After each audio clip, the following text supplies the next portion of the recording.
All right, are we back? Come on. Show me on the screen. All right. It looks like we are back. All right, we are back. Uh this damn action camera was giving me issues. Yes. Yes. Yes. What is it? Then get on the other side. The fuck? You see I'm busy.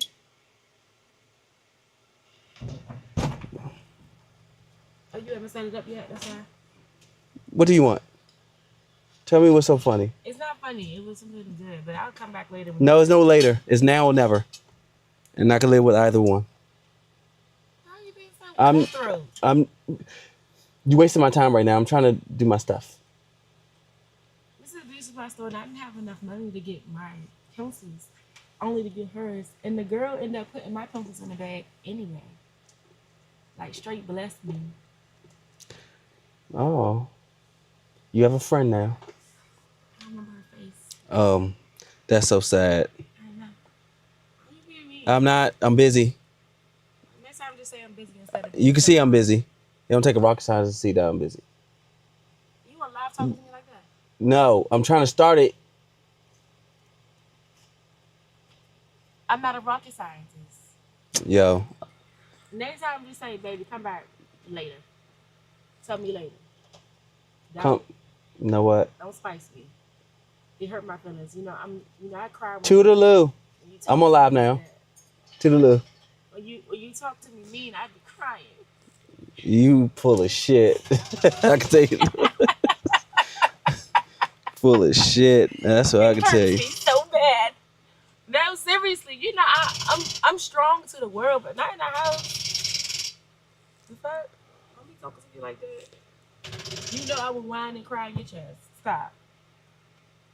All right. I'm trying to get the Tampa Bay game on in Detroit. I'm on live. She's fucking retarded. You. You proving my point.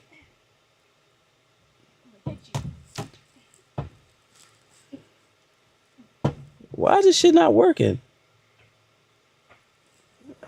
Shit pissing me off. As soon as I want to get on live today and get this shit on a roll, my website is not working.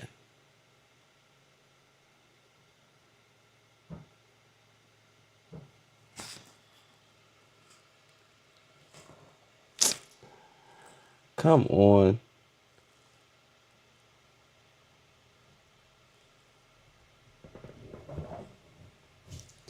Trying to get this shit on and popping. Yeah, as soon as I get the game on, I'm going to be smoking this La Aroma de Cuba El Jefe. Nice smoke here. What the fuck?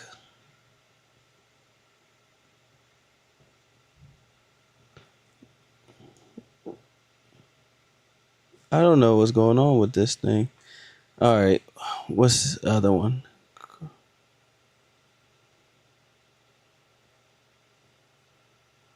Cause yeah, I don't pay. Well, I was going to pay. I was going to get NFL Network. Excuse me, but I was going to log in with my student ID. Well, you know, email. But the way they do their verification, I had to have a transcript. I was like, oh, okay, I see what y'all doing. So I'm gonna go ahead and keep doing what I've been doing. I was going to support because it's $120 with the student um, discount. I was like, well, now you get no money.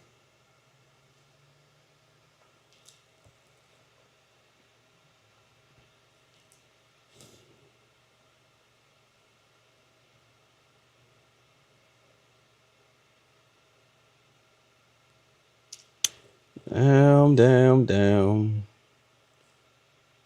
Come on. Load up.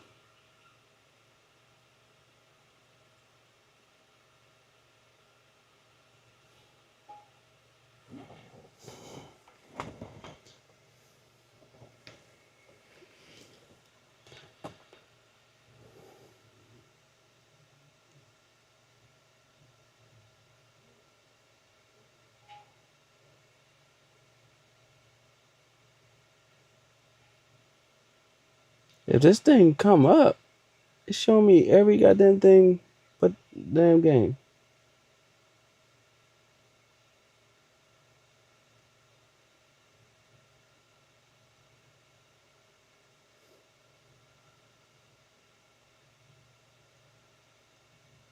Come on, it's right there. Just play.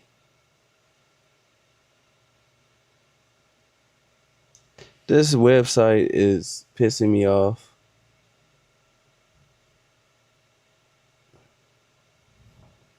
I don't know why it's not trying to play.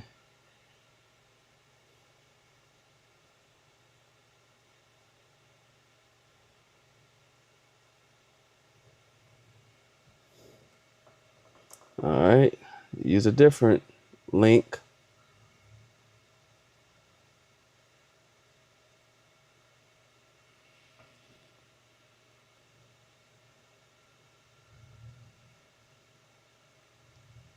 So none of this shit working?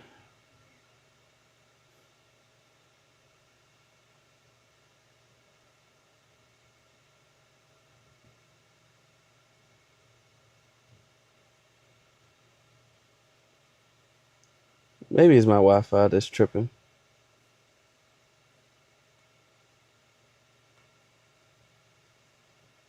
Cause I couldn't get the live to start. That was tripping. Now this goddamn game links are tripping.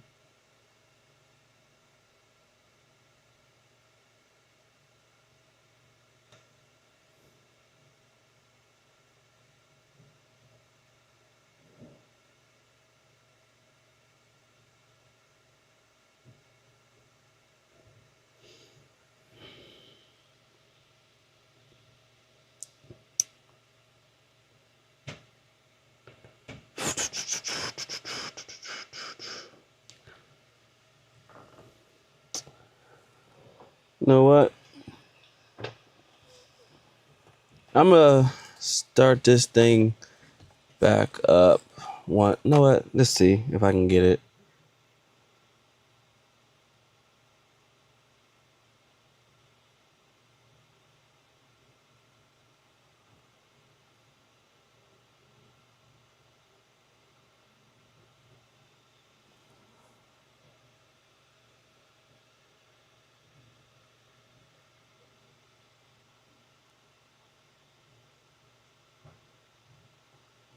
Oh shit. Let's see.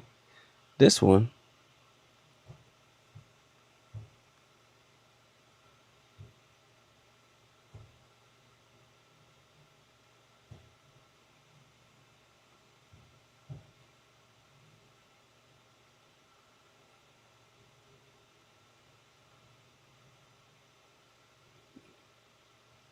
Do do do.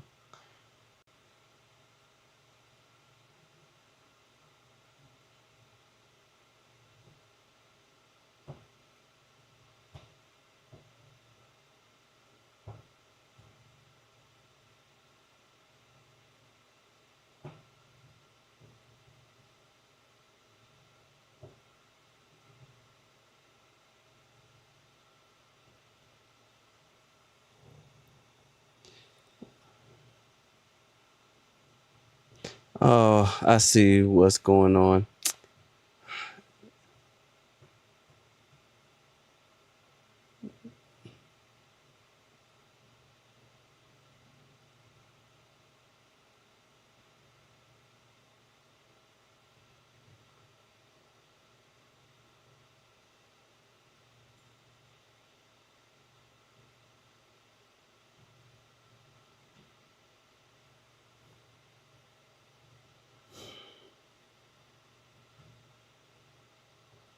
All right. Detroit up 14-0. But play. Shit is right here. Just play. Goddamn.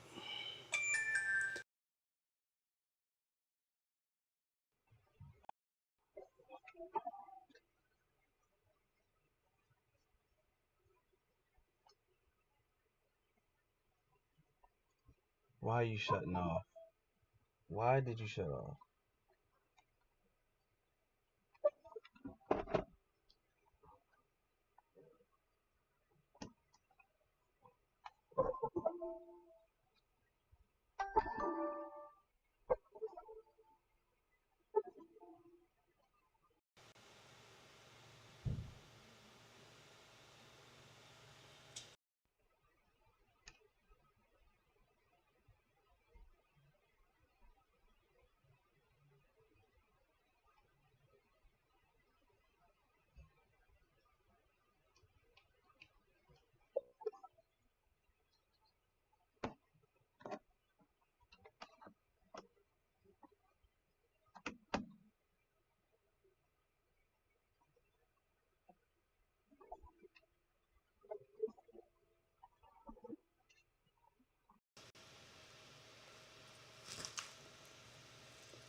Yes.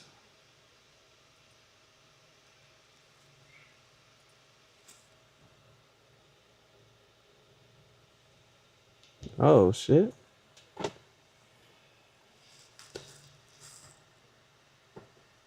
All right.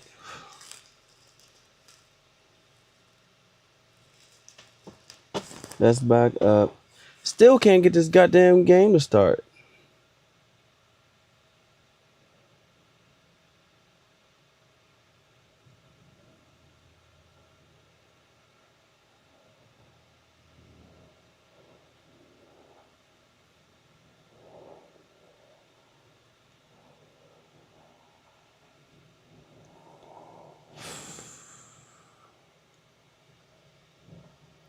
He is going after Thank football. you. And, boy, set this offense up perfectly before the half. Here's Montgomery, a missed tackle, a good run. Dennis makes the tackle eventually, but a gain of 6. All right, we are in the game. The official word from the Tampa Bay Buccaneers is that Mike Evans is out with a concussion and a shoulder injury. God damn. You can see how woozy he was going back to the sideline and the shoulder.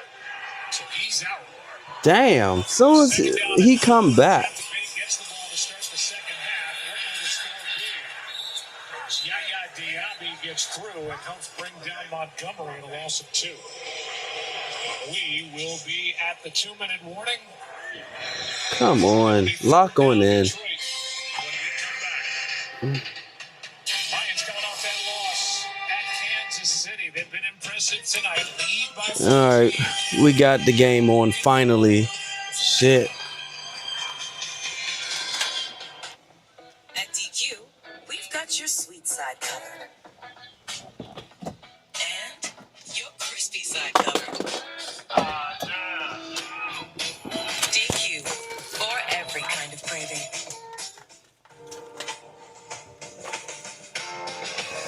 So, I need to lock this thing in place. So, would you all watching the game or smoking?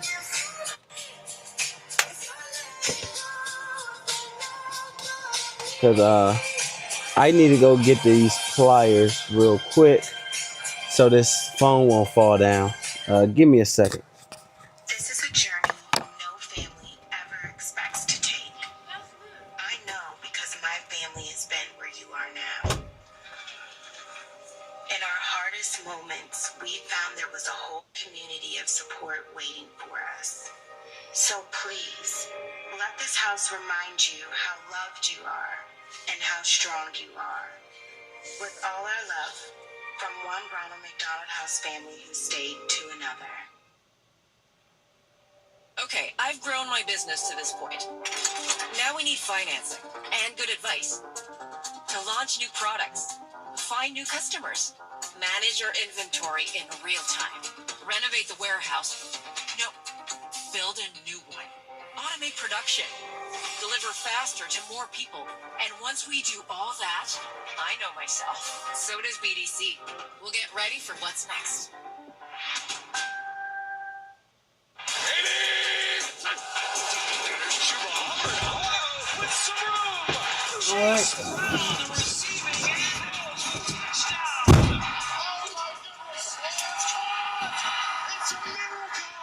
Let's see. Coming up on the Allstate halftime, we'll have first Lock half this thing in takeaways. place. And Boomer's fastest minute coming up at the half. Come Remember, on. this is part one of a doubleheader tonight of Monday Night Football with the Texans playing out in Seattle. That's coming up. You see the plays tonight. This game has just been dominated by Detroit. Well, it has. I would expect Bowles to come after him. He's showing that he's going to come up with some blitz, but trying to create a negative play. Right now, the Detroit Come on, Lions, lock they're in. field goal range. And, Campbell may be thinking 4 down territory. On third down, Pass was low and incomplete for Williams. And right on cue, here comes Jake Bates, who's got all kinds of range. A guy who made a 64-yard field goal during UFL play with the Michigan Panthers, but he is hit from Let's see what I'm looking 58 like. this season. He's 7 for 9 overall. They're inside that All range right. here. This is a 54-yard try by Bates.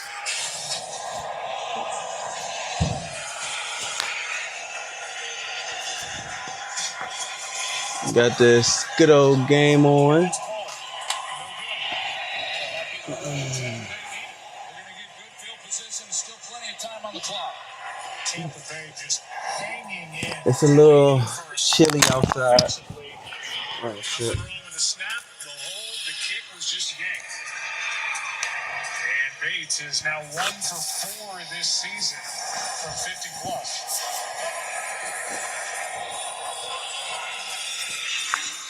Let's get this damn mic order. Lions will be thinking about what could have been. Could be a blowout. Instead, it's 14-0. Mayfield's got 3 timeouts. A minute 52 down by just 2 scores.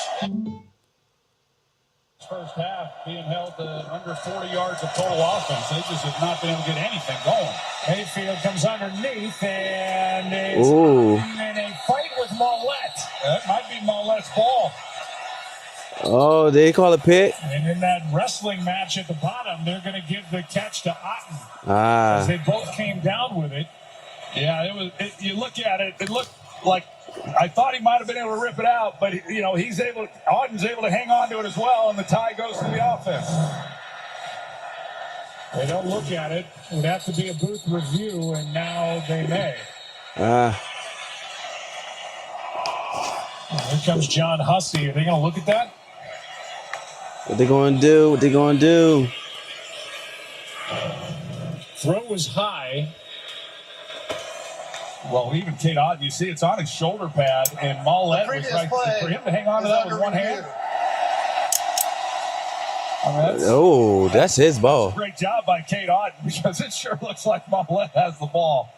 And then after this is when Otten kind of rips away, but his right arm is in there. And this is interesting, Russell, because the call was a catch by Kate Otten. That's exactly right, Joe. What they would have to do to reverse this is they would have to prove that Kate Otten did not have control of that ball and that the defender is the first player who Smoking on this El Jefe. Let me back this up. Yeah, there we go. Smoking on the El Jefe, La Roma de Cuba. Amazing job by Kate Otten. I mean, he has no control of the ball. And watching this, let me turn this Yet he down. does, and that he's able to fight it away. And watching the Bucks and Lions. On this drive. Should be a good game. It's 14-0. This crowd is ready to erupt one way or the other. They're either going to cheer. They've seen Go this ahead on and the video board. Get this about thing 5 on and times, ready. or they are going to let these officials have it. After review, the defender did Oh, interception. first down. Damn. Yeah, it really was. And Damn. I didn't think they would overturn it, but it did seem like Mollett had the ball. I mean, been a wild chain of events here over the last few minutes. And for the Buccaneers, that is turnovers on consecutive plays. And Kelvin Shepard's defense, man, did this organization make the right call with Kelvin Shepard, their former linebackers coach, taking over for Aaron Glenn? I think it is a resounding yes. I agree. And you know, we've had 2 Lions games now, had the opportunity to visit with him, and what an impressive guy he is. And someone who really had no aspirations of getting into coaching. So we in the van. As you can see, we back in the van. It's a little cool out. Here's a 1-yard pickup by Gates. I could be outside, but I was like, I want some shelter. Well, now you're asking this Tampa Bay defense once again to try to hold up, and if they can't keep it a 2-score game going in at half. It's gonna be a good smoke. Both sides with all 3 timeouts. Detroit letting the clock run under 1:20 to go. One of these 2 sides will be looking for a timeout potentially after this play. 2nd and 9. Amon-Ra St. Brown. They don't have to. Out of bounds is St. Brown with a gain of 8. And Amon-Ra's knocking on the door of a 100-yard first down. I'll say that he's delivered. You know, as I mentioned earlier, everyone we talked to just mentioned how intense his it's light on up were this week after last week. And I can only imagine, because he's such a competitor, he's such a great player, and in no way should he take fault in what happened last week. But he's a professional, wanted to come out here and put it behind him. Goff is trying to get it driving with his legs, and it looked like he picked it up. He did. 31-year-old quarterback. First down Lions, and now the game clock is under 50. Yeah, I thought they would have used the timeout there with the new set of downs. And they do.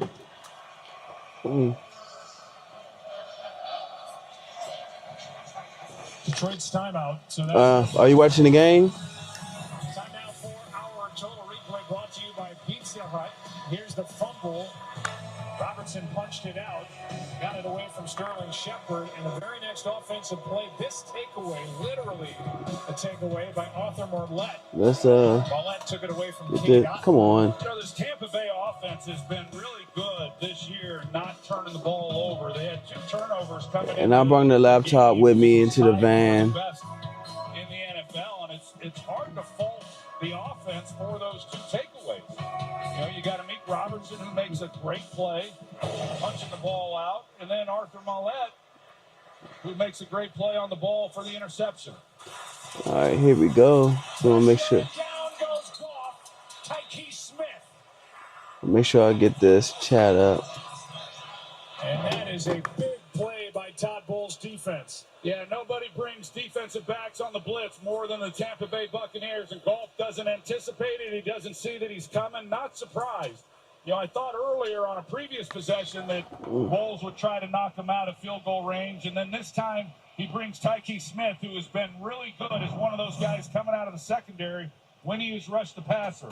That is a loss of 9 and the 3rd sack tonight for Tampa Bay's defense, and we welcome you into the booth. We just saw Baker Mayfield on the sideline. They've done nothing offensively. Credit to the Lions defense, and right now it's the defense of Tampa Bay just trying to keep them in the ball game. You know, it's hard to say this defense has given up almost 300 yards of offense to a lot of pepper. Lions, but yet Tampa Bay's done a great job defensively. On 2nd down, Did it? Goff threw a pick.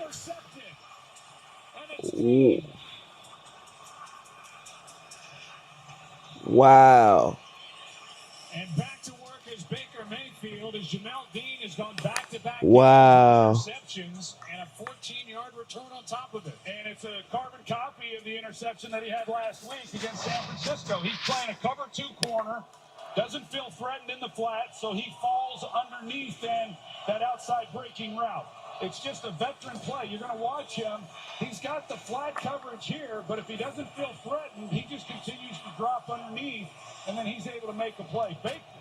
or excuse me, Jared Goff is expecting Dean Oh, to jump what that happened? flat route that would have opened it up, but just good technique, excellent work by Dean. The team's now trading turnovers, 2 turnovers in this half by each side. Shepard with a nice catch and a dive for a first down. And timeout is taken with 14 seconds left. 2 timeouts remaining, and for McLaughlin, he has hit from 65 against Philly in Tampa Bay week 4. And they're already inside that range right now. And you see the first 7 drives tonight for Tampa Bay. 36 total yards on 21 plays, just 2 first downs. They lost a fumble. There was an interception. But here they are, down 14, a chance for points. Yeah, for some reason, my browser just closed. But a good thing that I have this software I'm using now. It would kill my goddamn live. Beautiful throw, and that's Tez Johnson who makes the catch. Down he goes. And a timeout taken by Tampa Bay. 4 seconds left, and the Buccaneers can't play with this anymore. They'll send McLaughlin out now.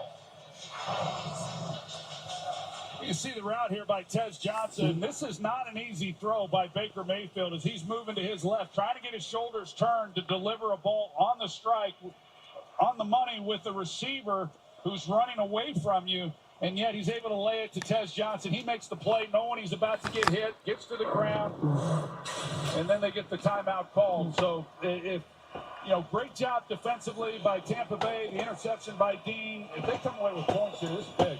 And they get the ball to start the second half. 53-yard try by McLaughlin.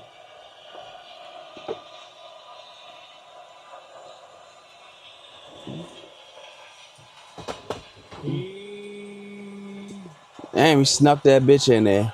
And what a turn of events. And McLaughlin now 5 for 5 at 50+. And the interception from Goff to Jamel Dean gave Baker Mayfield in this offense a chance. Yeah, he snuck that thing up in there. 14-3. 14-3 game, halfway through it. Here at the end of week 7. And 2 teams that believe that hey, we know what we waiting on. The game right here. This is what we waiting on. The good old Seahawks game. Can't wait.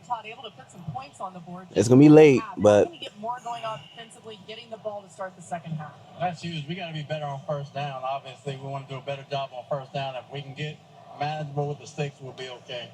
What can you do to continue to try to affect Jared Goff from your defensive standpoint? We're doing a good job defensively. Obviously, we let the run out of there and we misfit that one. But defensively, we're getting after them when we're getting favorable passing downs. All right, thanks, Todd. Yep. Joe. Lord, thank you. Lions put up 275 yards of offense to the Buccaneers 58, but lead by only 11. yeah. Bucks get the ball to start the second half. I want to know what the second half gonna look like. Halftime comes up next. But what I did notice, my last couple of NFL games I went to, the games go by fast as hell. I'm like, yo, when I'm at home, it don't seem like it go fast. It seems like it's taking its time. But at the game, I don't know because I'm having fun, but that thing goes by so fast.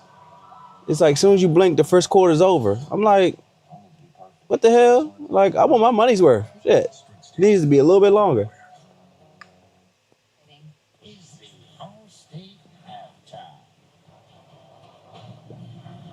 Welcome to the All-State halftime here in Detroit. A huge turnover and 3 points from the Tampa Bay offense that had not crossed midfield prior to that. Yeah, especially if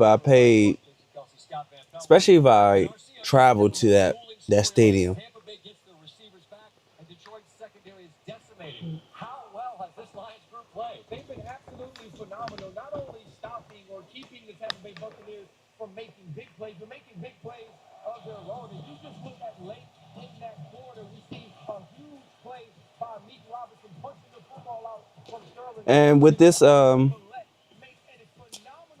Jefe, I got a video on this as well. I added to the chat just because. Where we going?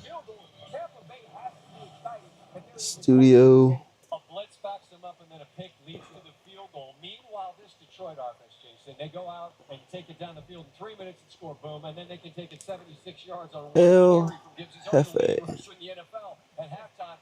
What do you do against that offense? Well, they can do anything they want. They can throw it, they can go on the play action, then the dynamic playmaking ability of their guys, the running back, which you know, coming to Gibbs is phenomenal. This run right here is just a straight inside zone run. Great insert by Raymond, the receiver. But All right. Copy link. that's the fastest rushing touchdown in 3 years in the NFL. He was Damn. big playability these guys have for Detroit. And they have 275 yards. It's crazy that they only have 14 points to show for it.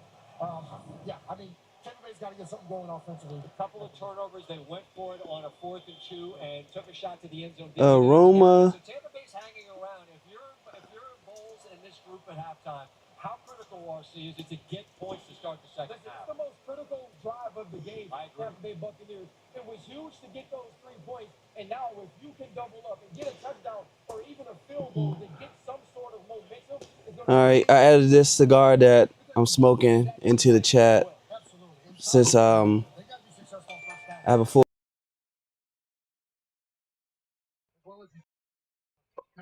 Zone coverages. I think that if they can get success on first down, success on second down, start to develop a rhythm, they'll play much better. Haven't seen much from Ibuka in this game. Wondering what's going on with him, and now Mike Evans out as well. The only upside for Tampa Bay is they've lived in that space for the end of last week, and they figured it out in the second half. We'll see if they can do that again here tonight. They're going to need to make something happen in the second half. The second half of our doubleheader. Sam Darnold been looking excellent in Seattle. The 12's trying to do their part on a big night for sports in Seattle.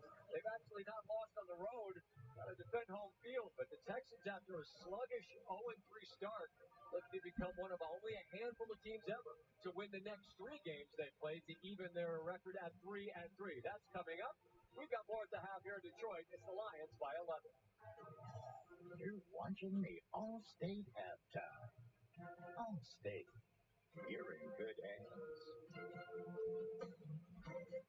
This is the Tempur-Pedic Adapt mattress. We designed it to help make aches and pains a thing of the past. Because our most advanced, infinitely adaptable Tempur material eases your pressure points inch by inch and molecule by molecule in a way that no other mattress can. All night, every night. Right now at Sleep Country, all Tempur-Pedic mattresses are at hot prices. Hurry, this offer ends soon.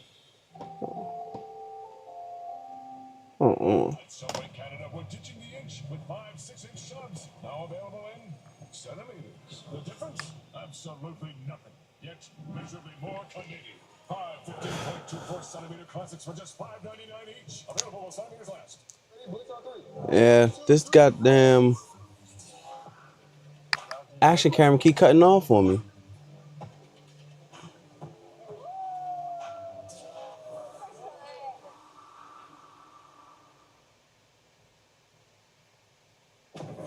Welcome back to the All-State halftime. The NBA season tips off tomorrow night. Yeah, this goddamn camera keep cutting off. I don't know what it is, but it's starting to piss me off. Against Victor Wembanyama, who's now 11 feet tall, and the Spurs. NBA tip-off with Ernie, Kenny, Charles, and Shaq. Great to have Because it should be smooth sailing. that debut, 6 Eastern time. Now for the fastest minute and change. Here's Chris Berman. Boom. All right, Scott, great to be with you again. Doubleheader night on Monday Night Football. You know, for both Super Bowl teams, the Eagles and the Chiefs, only 7 weeks in, and the sky was falling on both of them, right? Kansas City starting 0-2. Philly currently on a 2-game. Maybe I'll touch the back of it. It won't do too much. All right, let me brighten this up. 79-yard touchdown. He threw 2 more TDs to A.J. Brown and 326 throwing. The most in front 4 3 years, Philly 5-2. Chiefs having fun at the expense of their own. Patrick Mahomes to Rasheed Rice. The gang's all here. He even kicked the extra point, I guess. Chiefs roll 31-0 back over 500. Jonathan Taylor, 3 touchdowns against the Chargers. He has 10 on the year. Colts are 6-1. Chargers don't ever wear those uniforms again. Wildness in the Rockies. Denver shut out in the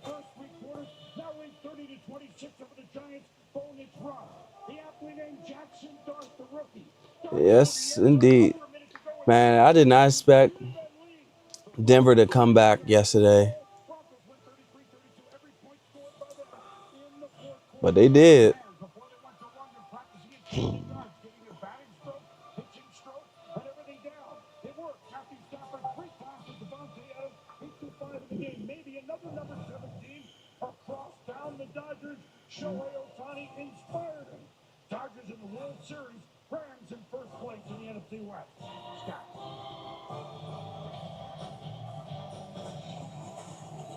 Thanks so much, Amon Ross. Damn. But this La Aroma de Cuba, pretty good. Pretty good. Spicy. We'll see you at the half of game 2. Enjoy the second half in Detroit. Thank you for watching the All-State Halftime.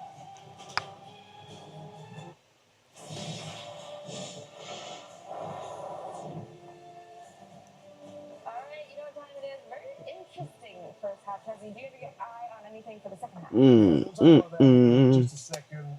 Well, Sterling Shepard, we'll do that first, okay? I got some plays I want to show. This is interesting. But Sterling Got this Shepard, good old Seahawks. Boop, boop. obviously injuries, but like He's out. Luka's banged up. They have to throw the ball. Sterling Shepard, I like his over a second. I think it's I think I need to swap these. Sterling Shepard for the Bucks. That's 21 more. So there's the play. Here we go here. You want to negate that interior or defensive line. I talked about it earlier on. And one of the ways to do that is get them talking about the pregame here. What we say comes true. Damn, he fast. Get them going horizontally. You give them space and you take Vita Vea and an interior out of the game and don't let them dominate as much as they would. That's one thing. Secondly, if you're going to pressure or play man against the Lions, Amon-Ra St. Brown will kill you. That's why teams don't blitz the Lions, because Amon-Ra and Goff, they got it going on. They will carve you from that slot. Early on, I saw what the Bucs were doing. They were playing man, but they were double teaming Amon-Ra and letting the guys go one-on-one with J-Mo on the outside. But later on, we saw right here, they played him one-on-one, and he's just so good in the slot. He's shifty. He's powerful to get off press. He's quick. He's an absolute handful. So I just teams don't blitz this team because of that and their relationship. This is a big game. Go ahead. I mean, no, it makes sense. And of course, we aren't missing a beat with the false live betting options on the FanDuel app. We got our eye on End Zone Express. Did the score 2+, Chelsea? Remember that this game is really important. It's been a sloppy game for two really good teams. It's been sloppy. But remember.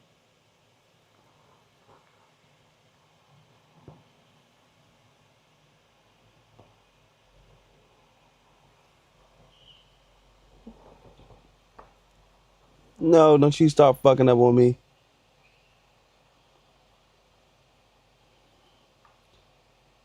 Come on. You were just playing. Oh.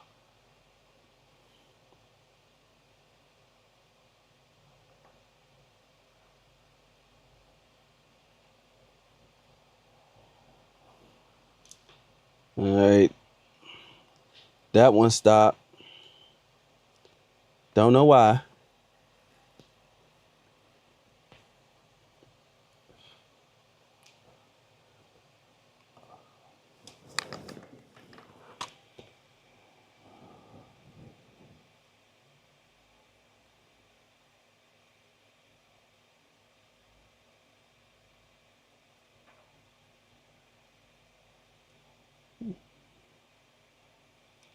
I thought the Blue Jays and Mariners play tomorrow. Oh, wow.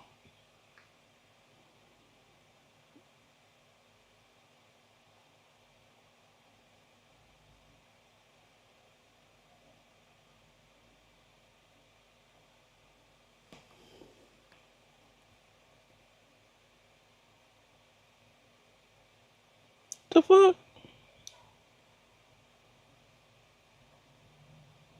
Damn, when the fuck you start doing that?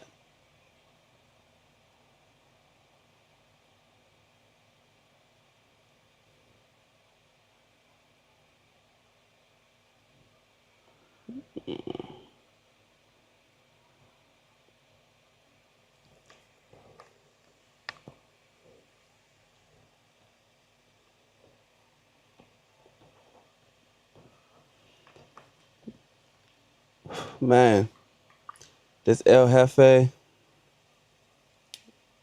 real solid. I don't know if you all smoked a La Aroma de Cuba. Good smoke. Over the middle, he's got St. Brown, and he's got a touchdown.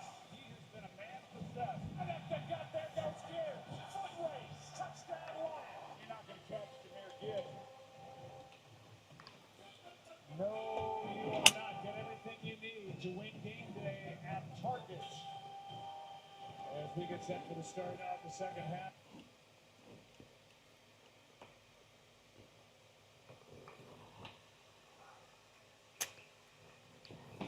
Come on.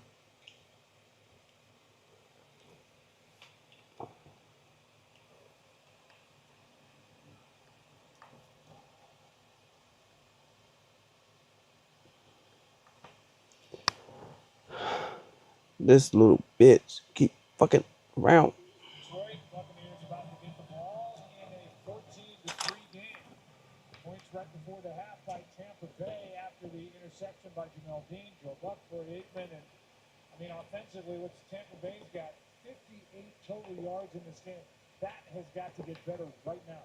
Well, it does, but at least they gained a little momentum going in at half, coming away with the field goal, and to get the ball here in the second half. We know from watching Baker Mayfield and Tampa this season, don't let them hang around. And it's got to be frustrating for Detroit as much as they dominate.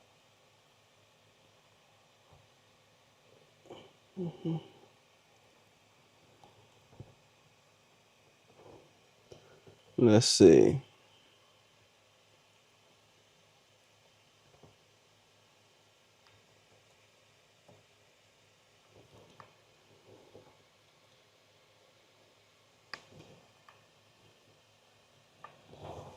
Damn. This don't look good. Field goal try that first half for 53 yards, and then Chase McLaughlin hit from 53. And it's 14-3.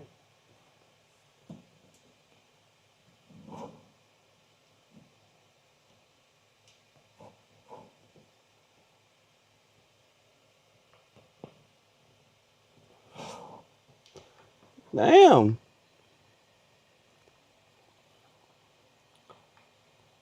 Pop-up kick. Jalen Johnson. Ooh. He's knocked down after. Okay. Let's check in with Lisa Salters. A moment ago, she caught up with Dan Campbell. And so much was said about the guys you didn't have in your secondary tonight. What do you think about the effort you've seen from the guys who are? Well, they're playing their tails off right now. I mean, those guys are getting in there. They're doing exactly what we said. Just get in there and challenge, man. Get where you're supposed to be. Use your help, and let those guys in front of you just raise a little hell, and they're doing that right now. With the way Baker Mayfield's been playing this season, no lead is safe. So what do you want to see from your offense when you get the ball back? Listen, we just got to convert on a third down. That's it. That or stay out of third down, because that's when we're having success. We just get our first conversion on third down, we'll move it up and down the field. But look, that's good defense, and we're close. Lisa, thanks. And just to put numbers to it, through that first half, each side was 1 for 6 on third down. So that a problem for Dan Campbell's offense, and right now it's Tampa Bay facing 2nd and 7.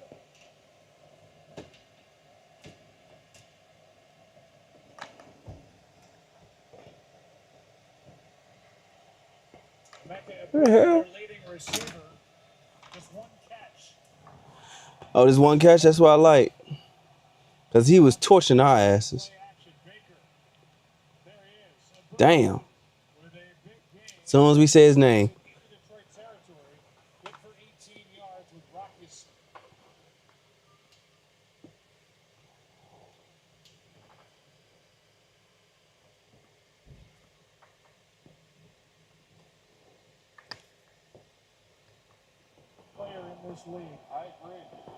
As soon as we say his name, they making. Oh, now the Bucks want to make a run. With a foot injury, a shoulder injury. Here's Ibuka. He is just flat out blown away. The Bucks front office, their coaching staff, his teammates, with the way he has gone about becoming an NFL receiver. They always talk about quarterbacks coming in and trying to play as a rookie.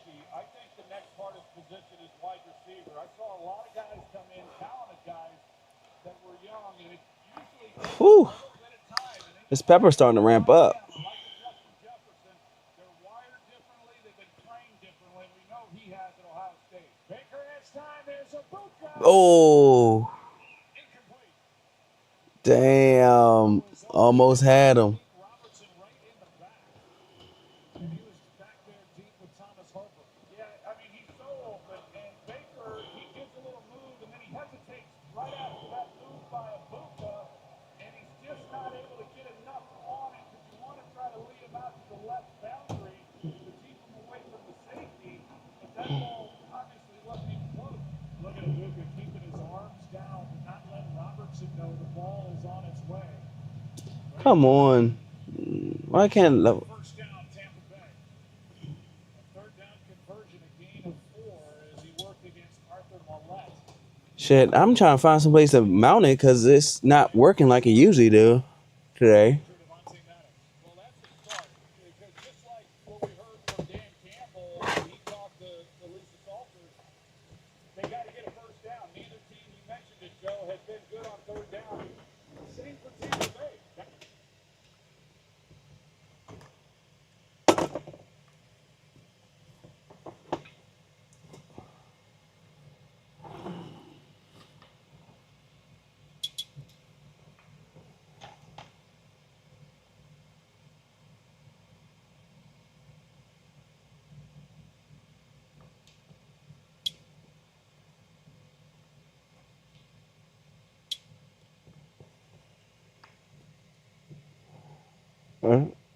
Come on.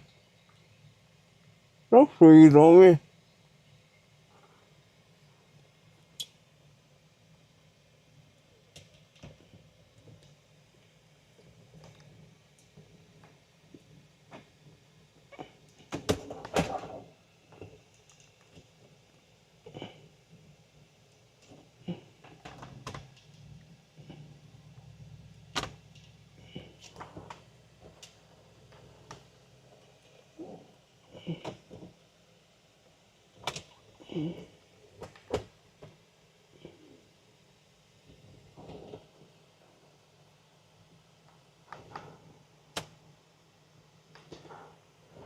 We're going to have to make this work right here because this thing was tripping.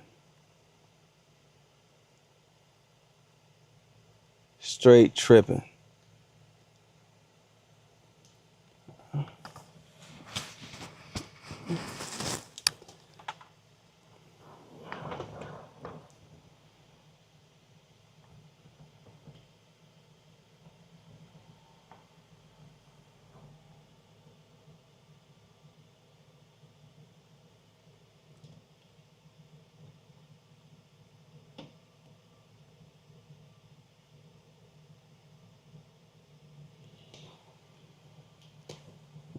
And Buccaneers making moves. Come on.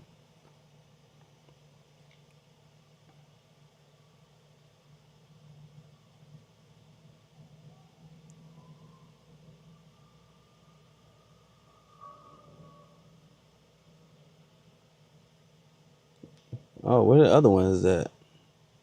Okay, up here. Get out my way. You in my way.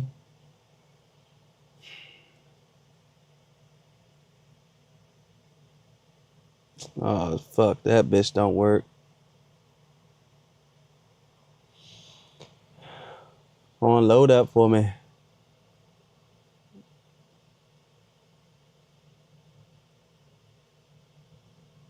All right, we back in action. 11th play, their best drive of the night. I need him to throw a pick in the red zone because Baker been cooking lately. Ooh, they seen the screen happen. Toward the end zone, spinning touchdown. Damn.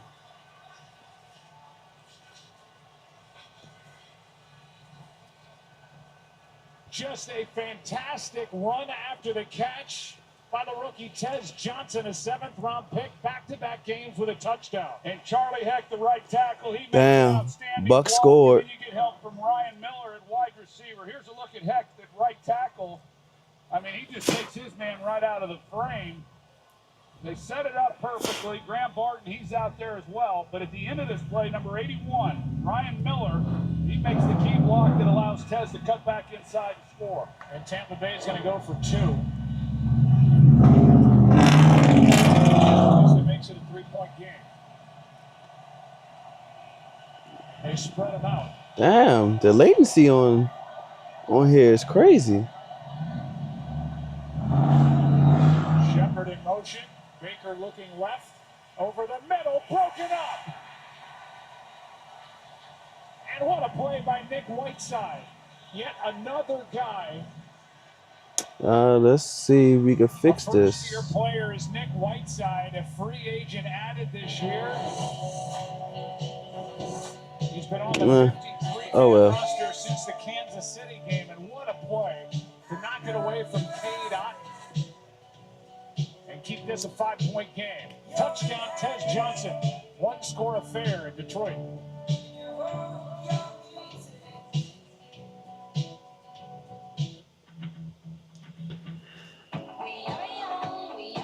It's still third quarter, but I think the Lions about to come in here and do them people's dirty.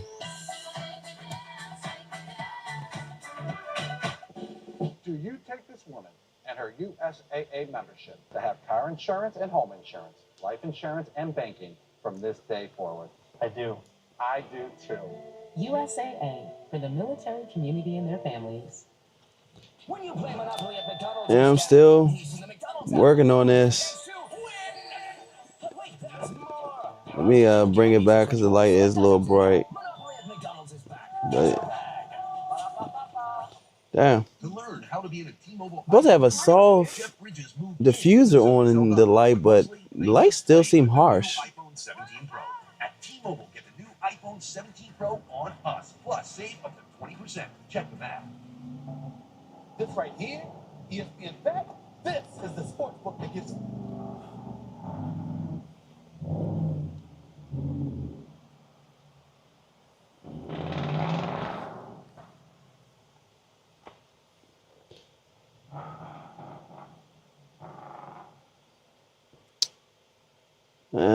Let's see. Maybe it's better on here because this one over here is tripping. they need, like stats at your fingertips while you bet. Just the thing to line up that perfect parlay. One expert picks. Oh yeah, we got those too. That guy's got some good points. Whatever kind of fan you are, ESPN Bet's got you. It's working on the goddamn computer. ESPN Bet, sportsbook for sports fans. And right now, Look get at that $100 last bonus play, bet when you and they're make the trying to first get the $10 ball bet. to Sterling Shepard on a slant route, but the secondary, they play this perfectly. They got two guys coming underneath that gets Baker off of it, and then, of course, Nick Whiteside. But here's a look at what Baker sees. He's trying to work it over to Sterling Shepard. Not there. Comes underneath. And All right. Whiteside, who hasn't played a lot of defense in his career, comes up big. And it's remarkable the job that these guys have done. Yeah, I was trying to let the computer do its thing while I could watch, in case someone right in here, I can, talk. But Just incredible. When Johnson was 15 years old, his birth mother, Shamika Posey, made the difficult decision to let him go. He had grown up in subsidized housing. She wanted a safer space for him. And you see there Patrick Nix, his head football coach at Pinson Valley High School in Pinson, Alabama, who is Bo Nix's dad, took him in to their family. There's Bo Nix getting drafted, and who's to his right? Tez Johnson. They were big Oregon fans. They ended up at Oregon together. Incredible story of family. He's still in touch with his biological mom. Yeah, so much so, Laura, that after he got that touchdown last week, as Gibbs has a nice run to start this. damn, that's a nice story. Call his mom Shamika and get her thoughts on it.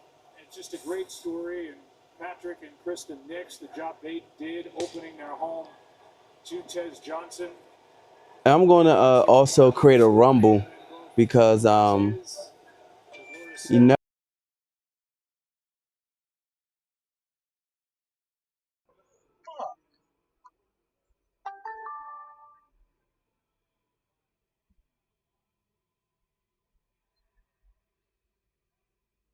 first time the report has had a catch in this game. How about what happened with Bo Nix and the Denver Broncos? They trailed 19-0 entering the fourth quarter late yesterday. They scored 33 points in the fourth quarter to win the ball game. And it's the most points scored by a team that had been shut out over the first three quarters to win the game. They won at 33-32. Heartbreaking loss for Jackson Dart and the Giants. But a thrilling Man. for Bo Nix, Sean Payton, and the Broncos. Yeah, the Giants, they've had a few of those this year that are backbreakers. Here is a catch by the other tight end, Brock Wright. His Fuck. As soon as I go ass shit, and he's got first down for Detroit. hey, my lap. Well, they get somebody else involved. And as much production as Detroit had there in that first half, again, almost 300 yards of offense, it really was Jahmyr Gibbs and Amon-Ra St. Brown. I mean, there wasn't a whole lot of other people really getting all that involved in the action, but they got the ball to Brock Wright on that play, and I sense that Detroit, it's a 9-point swing from the end of the first half, the field goal, and then the touchdown. Oh my gosh. Into the secondary, and on 1st and 10 is able to carry for 15.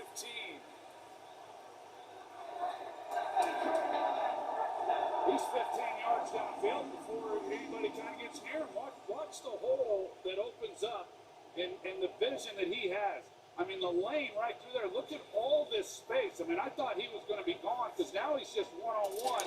But that's a good job by Tampa. You know what?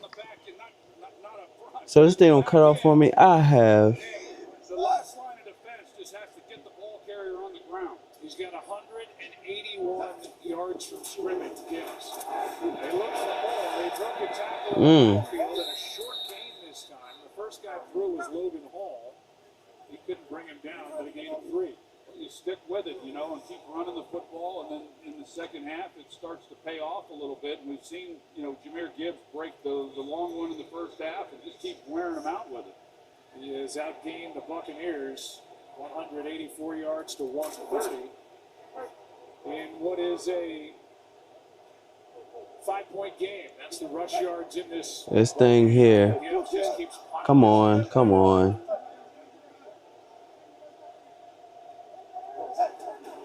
That's oh. Dang. Damn.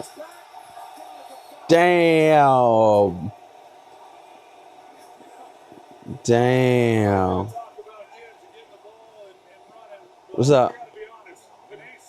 Oh no, we play at 10. It's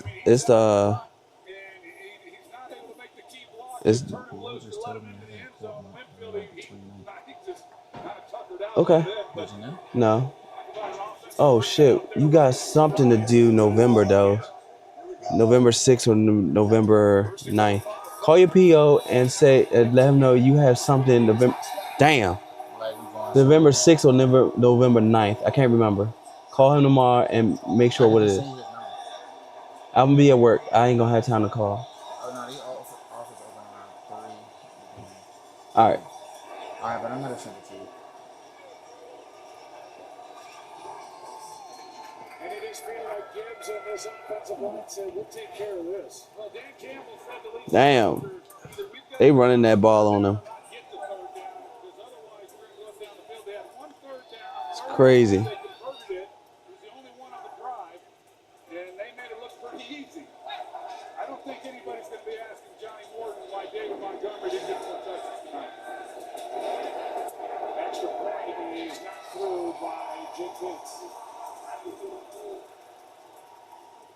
Jahmyr Gibbs had 56 yards on that drive.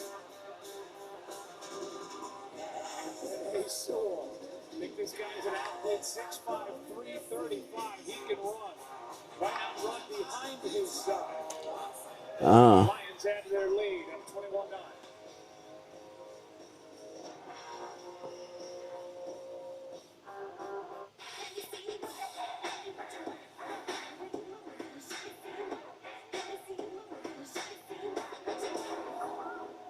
Short on nothing, big on weekend. Only on Royal Caribbean. Harry, used car shopping can't hurt you. What if I overpay? Come out and I'll show you a better way. Show me, Carfax. Knowing how a car's accident history impacts price means you don't have to overpay. No fear, just Fox. Say show me at Carfax.com. I love that the NFL brings families together. They all get together, watch the games together. The passion is... We come on in 40 minutes. To me, family means everything.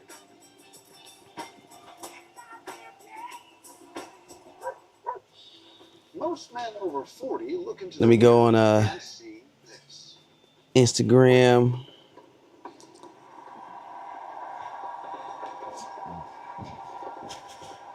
Monday Night Football.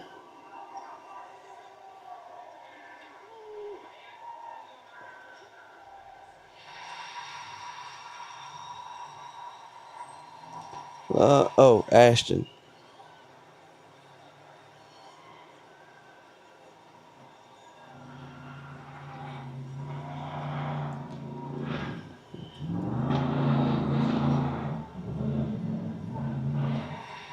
Ooh-wee. The Rams ended up winning yesterday. Didn't help us out. The Jaguars didn't help us out. Man, the Falcons didn't help us out. Well, I mean, the Green Bay did, but they didn't really help us because they at the bottom, the Cardinals. So it's like,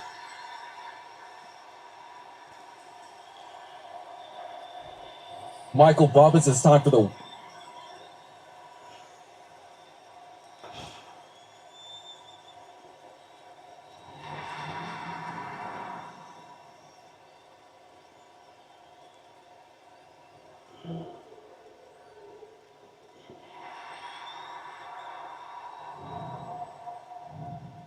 And this guy's been just sensational tonight, and that offensive line, especially oh right side, man. has been opening up big holes for number 0.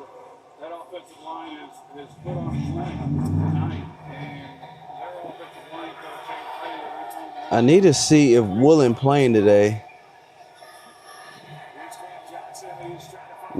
Julian Love, Woolen. Because if they out, I don't know. Because they did, what you call it, promote 2 people from the practice squad.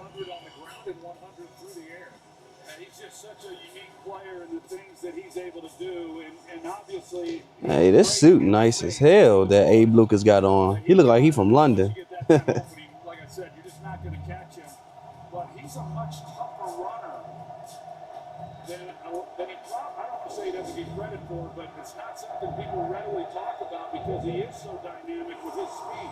Oh. Buccaneers looking for a spot. They went down and got the touchdown last time as Nate Robertson just put the shot right on the ground. No game. You know, coming into this game, Joe, just watching last week against Kansas City, and I know yeah, they ready. Lost, but when they were in man coverage doing the things that they typically do, there wasn't a lot of places for Patrick Mahomes to go with the football. Michael Bubbins, it's time for the... Plays, there was more when they were in zone, and so not surprised Kelvin Shepard said, hey, we'll go back to what we do, and to a man, they have really risen to the occasion.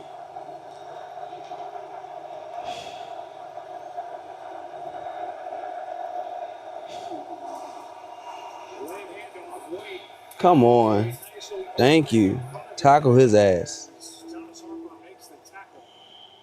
A gain of 7, so 3rd down for Tampa Bay. That gain of 7 could have been a 40-yarder like we saw from Jameer Gibbs. Thomas Damn. Harper, he came up and made a good tackle. Like I said, Little about burr. Tampa Bay secondary, that when you're playing safety, you got to be a sure tackler and get guys down, and he did. 3rd and 3.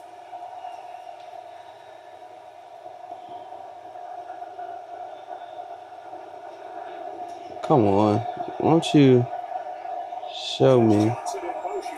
Sock his ass. Damn.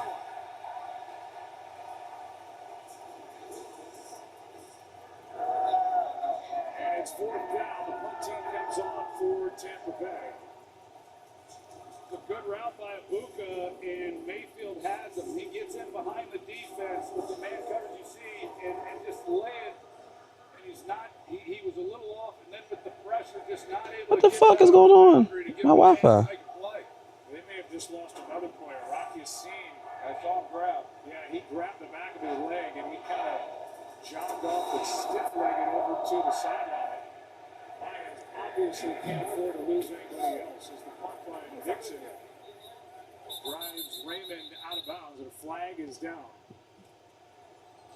Damn. 2:51 left in the third.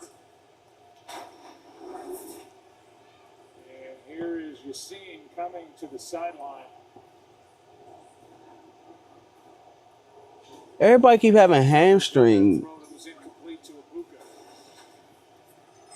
A lot of hamstring injuries. Yeah, they start running out of bodies. It's one thing to go with guys who are inexperienced, but you just start simply running out of players.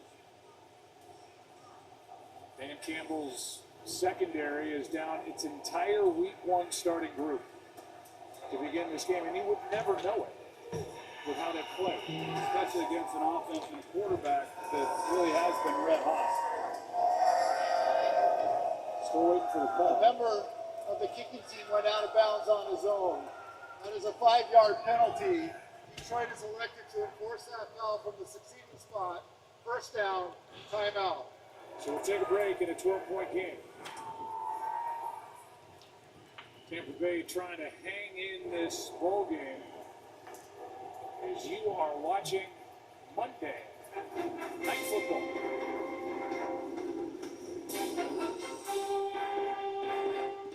You know, I've been thinking about the show. For the next 30 days, everyone in the country is trying to murder me. Welcome to the Running Man. Survive, and you will walk away with $1 billion new dollars. The Running Man seemed like a good movie. Get it? His name is Rick.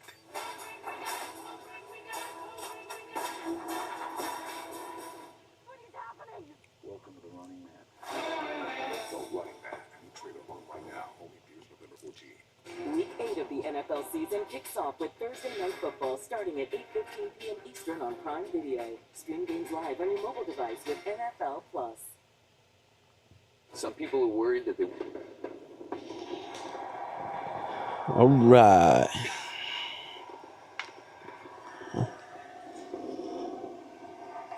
Oh, good up.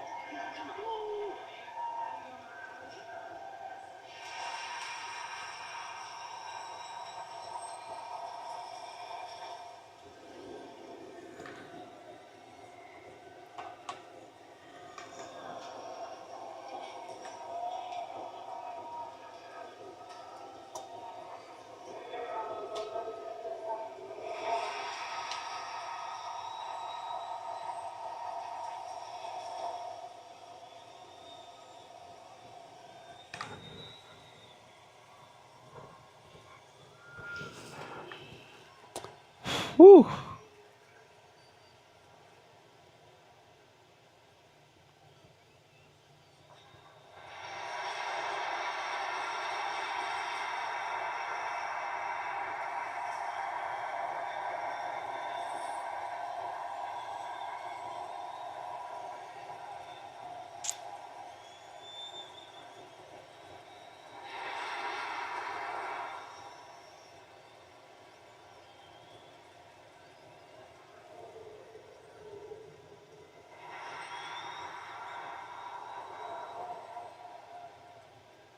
It was a beautiful day in Detroit today. Here tonight, it is very pleasant outside, we are told. We're inside Ford Field, and the home team is leading by 12. Starting at their own 30. Okay. Ball has to pull it down, chased, and just able to throw it away. Pressure by a Almond leather out of this is good. And let's check in with Lisa. Joe Roccassine just went back to the Lions locker room. Earlier in this quarter, Yassin was out of the game. He got some medical attention. You could tell over here on the sideline that he was in some discomfort, but he walked it off and convinced trainers that he could go back into the game. He did that, but then when you saw him just come out of the game, he got some attention over here on the sideline, got some oxygen, and again, now back in the locker room. He probably cramping. Well, another defensive back in the outside corner. Roccassine. Here's a handoff to Montgomery, who has watched. Yeah, he's cramping up. Tonight I don't think he pulled his hamstring. These guys do it. I pulled a hamstring on a treadmill 2 years ago, and I haven't gotten back on one since. You know, for these guys to, you know, these are world-class athletes, and they're opening up and they're running wide open. And I mean, I'm amazed, even with Mike Evans missing time coming back, and you sure see a lot of these hamstring injuries. They're down Y'all not stretching.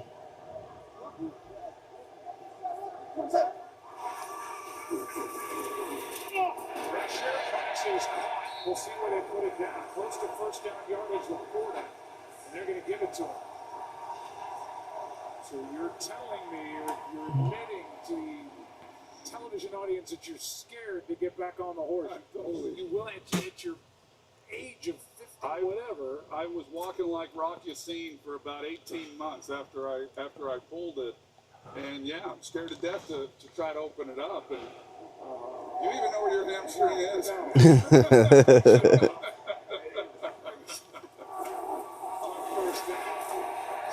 next to Captain Yoga, I watched David Montgomery game 5. If I see one more Instagram post about you tired after a hot game, I'm going to delete the. You're going to get one tomorrow. No. Yeah. You know, and by the way, I'm speaking for everybody over 40 that's home watching this that's tried to open it up and run with their kids or something. And Man, these old dudes are funny as hell. Just tells you how involved I am. Second down at 5. Montgomery stays in the game. Play action. This is Clark. We're starting to get the Uh-oh. Ryan McCollum, who's playing a week and a half after surgery on his left hand. He had a torn ligament in his left thumb, and once he proved to the coaching staff that he could actually catch the football, they said, get back in there, you're good to go. Which I actually thought was a little interesting that I asked Todd Bowles, had he not have shown that he could catch the ball, would you have still let him play? He said he would have been limited.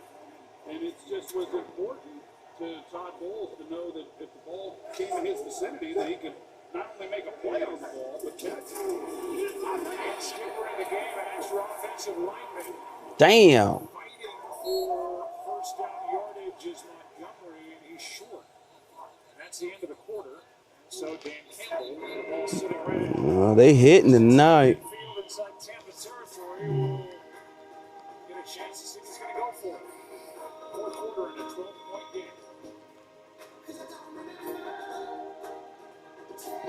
Thursday Night Football on Prime. It's on. Thursday night, we'll never know. This week, sparks are gonna fly as the Vikings take on the Chargers in a high-octane matchup.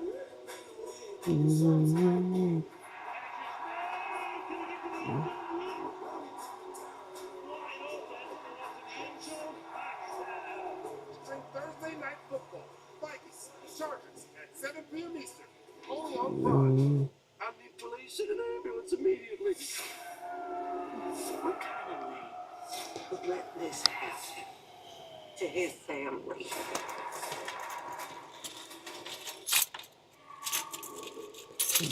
Look, if you're an executive, I throw his heat on it a little bit.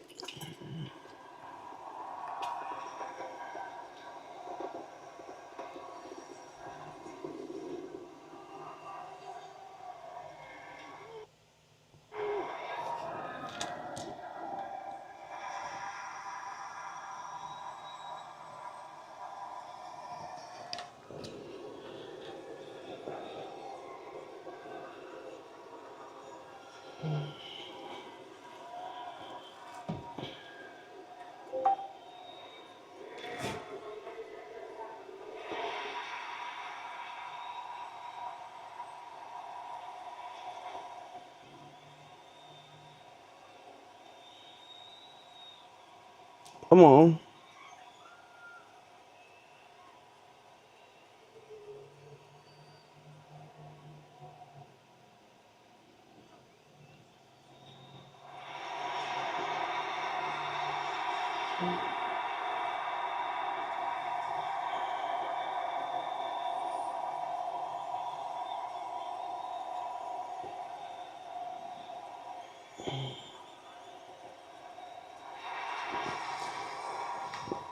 We are going to do something tonight. Tonight.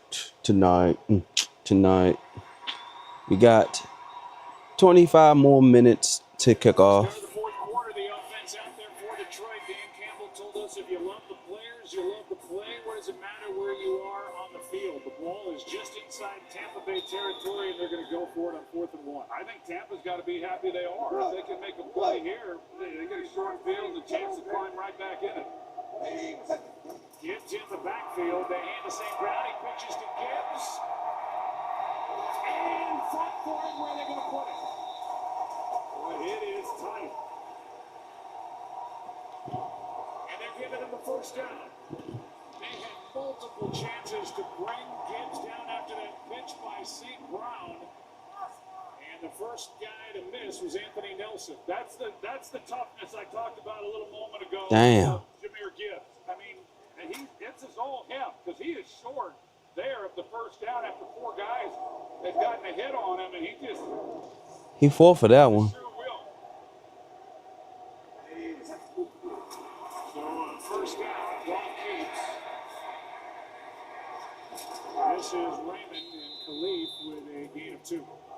the secondary overall for Tampa Bay. They missed some plays early in the game, didn't get the guy on the ground, made some runs, but this intermediate area of the field is where the Lions, not just this year, but even under Ben Johnson, that's where they want to attack. And they're as good as anybody in football at doing it. But they've been taking all that away from Jared Goff. He's been patient, he's been waiting for it, and he just hasn't been able to find it.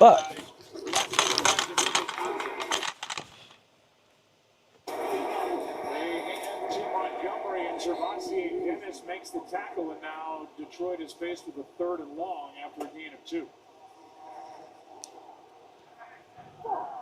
Well, is Baker Mayfield going to get a chance to put his cape back on and try to make something happen before the end of the game, or does Detroit continue to march their way down the field?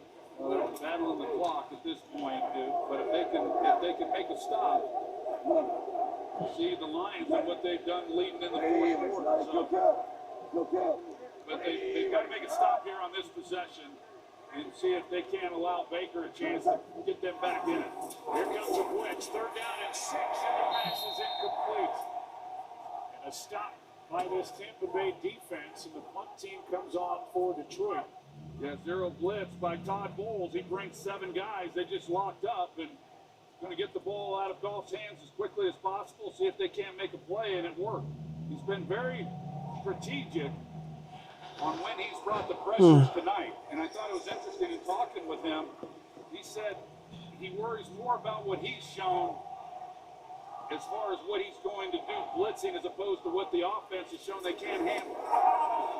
And over at punt by Fox. Fair catch is hauled in by Cameron Johnson. All right. And it's Tampa Bay's ball just outside their 10.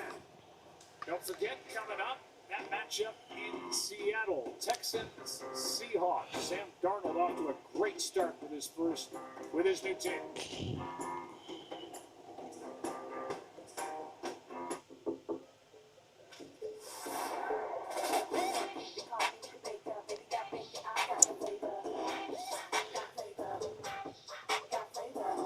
Yeah, we about to do our thing. Do our thing. Reed Courtyard's official ambassador has opened a new world for me. Now I get to hang out with NFL fans all season long. Wait, what?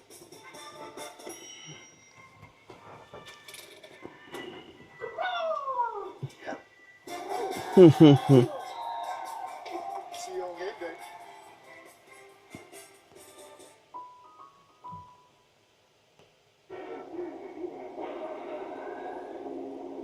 Paradise doesn't always have palm trees.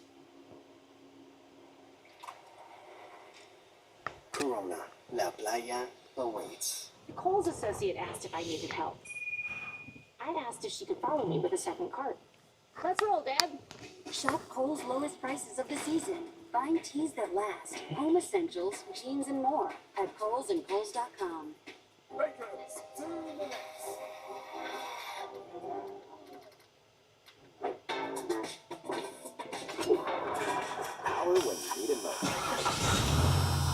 Fiber Max is up to 100% longer lasting.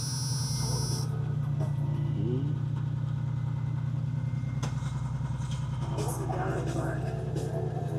With all the dogs there. Turn that heat on. Starting to get a little cold up in here.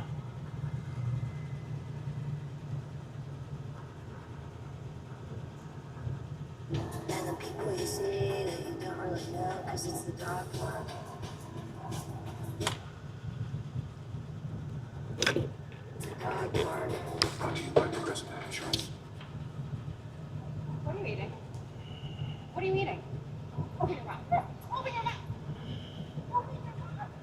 It's the dog park. Protect your pet from injury and illness with Progressive Pet Insurance. A momentous SEC and ABC triple header. First, the Rebels take on the Sooners. Then the Tide clash with the Gamecocks. And the Aggies and Tigers face off in primetime. Saturday beginning at 8 Eastern on ABC.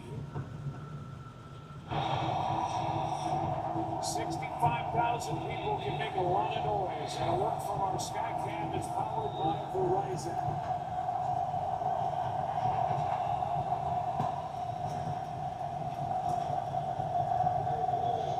Damn.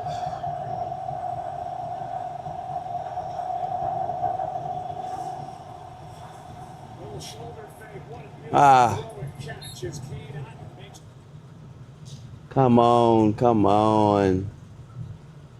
Don't let Baker get that.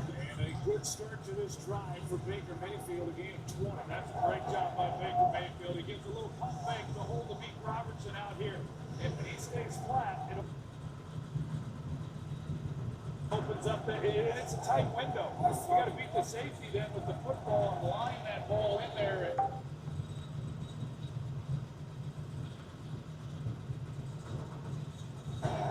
And you got to anticipate it as well. So he got Meek Robertson the bite on the shallow route and got it in there. Roger Seen is on the sideline, testing his hamstring as Mayfield spins, fires too high, and we're moving.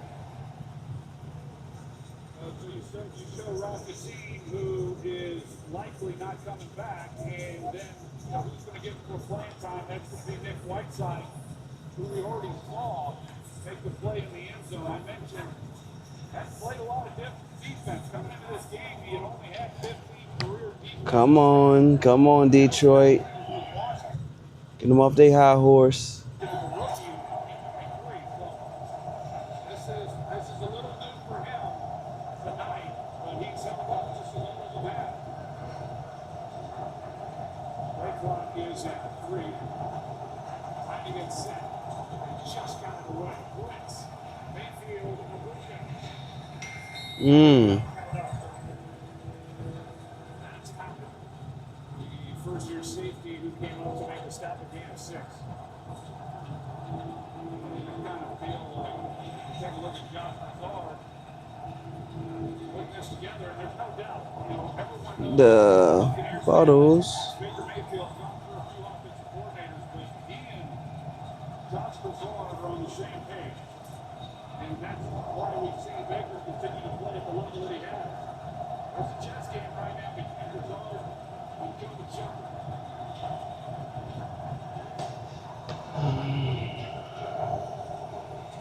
All sides.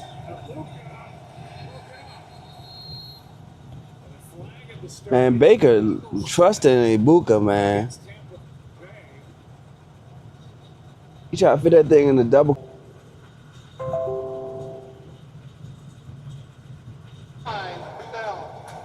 That pass was thrown perfectly by Mayfield.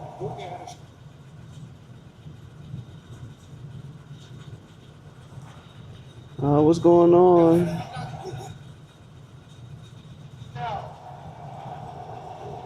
So it's a first down for Tampa Bay as they stay alive. Somehow Russell Yerk is going to have to decipher this. I didn't think that was a fumble, by the way. It looked like he was down by contact. I agree, Joe. It is a catch because he has control 2 feet down and performs a football move. But the knee is down and he reaches the ball. It looks like just had or maybe just short of the line of the game when he's down. It would have to be a coach's challenge, though, because you're rolling on the field. was not a turnover. And you could see Dan Campbell screaming for John Hussey to come over. Yeah, I would expect a challenge. But I agree with you, Joe. I did not. Well, they gave him forward progress and enough for a first down. And that keeps Campbell. Nah, that's a bad challenge.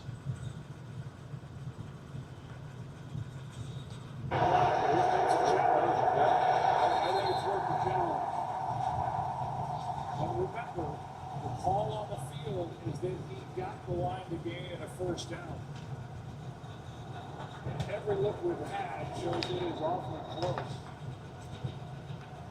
And Campbell has to challenge it to have them look at it again. And there's him trying to get John Hussey to come over. He's challenging them ruling on the field that the receiver is getting back complete the process of the catch. Timeout. They're challenging whether Cade Otton completed the act of the catch. There's a lot to decipher. We'll get the call when we come back. Miller time started in 19. We gonna see. We gonna see.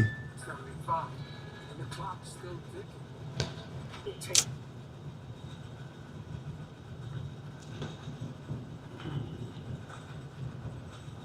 Oh, come on.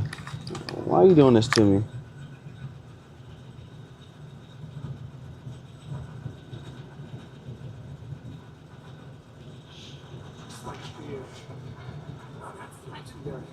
Here's to another 50 years of Miller time.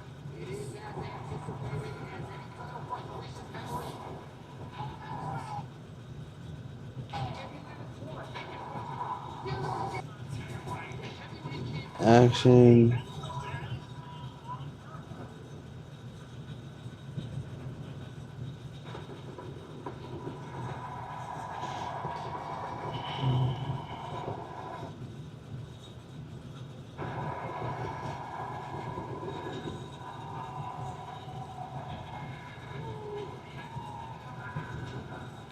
Oh, hell no.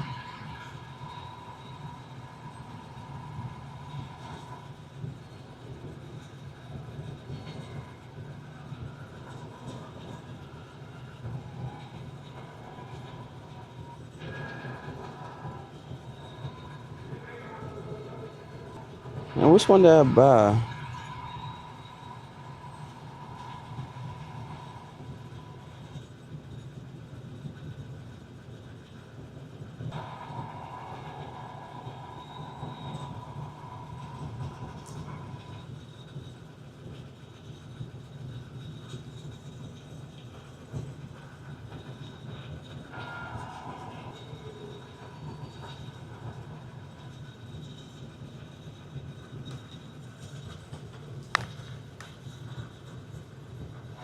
Oh my gosh.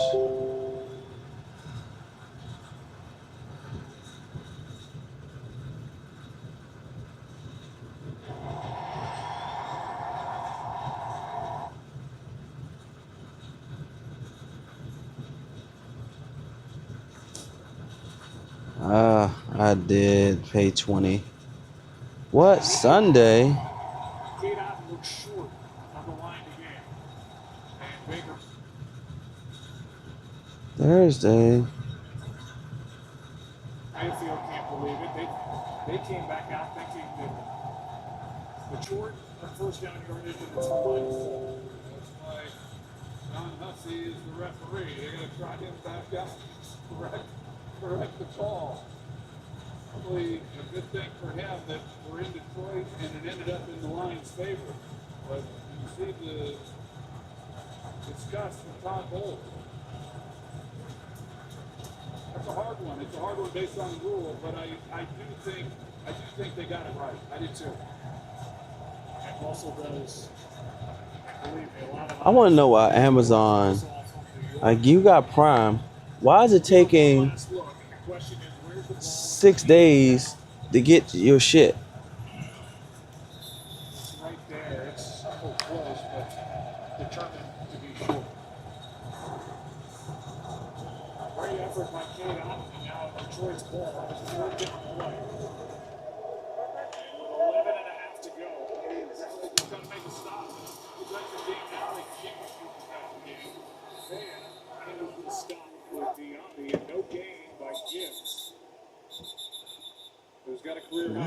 I don't like that. 17 yards in this game.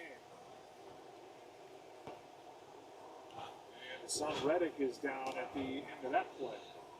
Like, it's the thing that I need or want.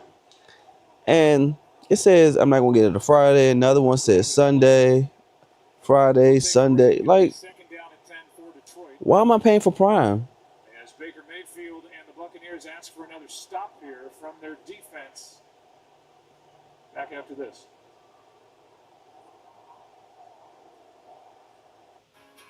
This is a hot flash. This is a not flash. This is a hot flash. This is not.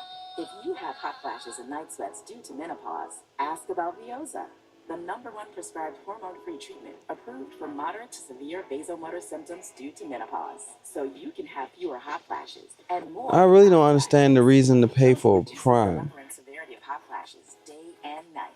Vioza can cause serious side effects, including liver problems. Your doctor will do blood tests before and Because this is crazy. call your doctor if you have symptoms of liver problems, such as feeling more tired than usual, decreased appetite, nausea, vomiting, itching, yellowing of the eyes or skin, pale stool, dark urine, or stomach pain. Don't use Vioza if you have cirrhosis, severe kidney Which one that I already purchased? 1A2 inhibitors. Ask your doctor about more not flashes with hormone-free Vioza. Visit Vioza.com. Are you sitting down? Southwest is introducing assigned seating. Assigned seating. Now we can choose our seats before we get on the plane. Yeah, it's crazy. Doesn't every airline do assigned seating? They do now.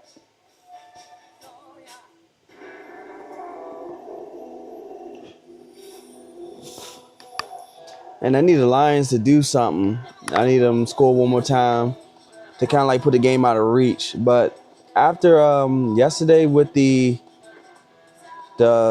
Broncos and New York game, sometimes that game ain't out of reach.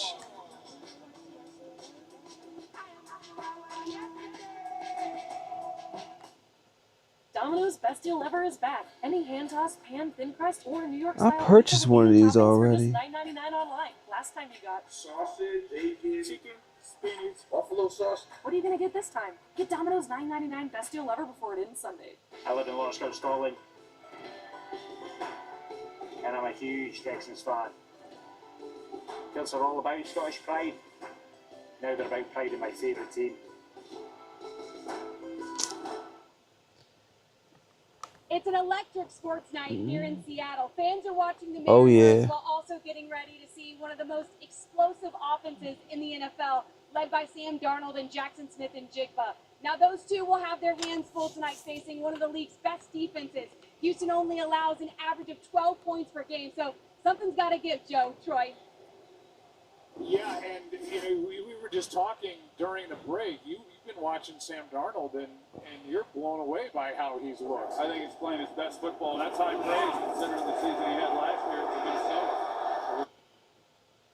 Thank Katie for the report. That game is upcoming in Seattle, and Anthony Nelson makes the stop on Jared Goff. No gain on the play. Goddamn. It's a sack, and just like that, it's 3rd and long again for Detroit. Yeah, this is huge. It's part of, for Todd Bowles, when you go for it, because obviously there's still a lot of time left in this game when he goes for it on. Oh, this one says Wednesday. You know, him figuring it's worth. Okay, I might have to grab that one. And, yeah, we're giving him the ball in good field position, but even with a field goal, still good possession. It's 3rd down and 10. Fake and now incomplete for Williams over the middle. That'll bring up 4th down, and that's a big stop by Tampa Bay.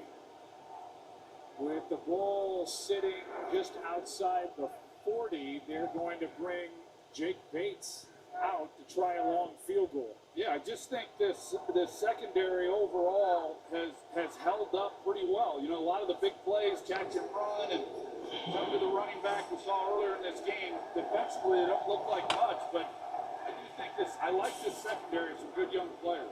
58-yard drive by Jake Bates, who missed from 53 in the first half. And Bates. Ooh, he made it. Damn.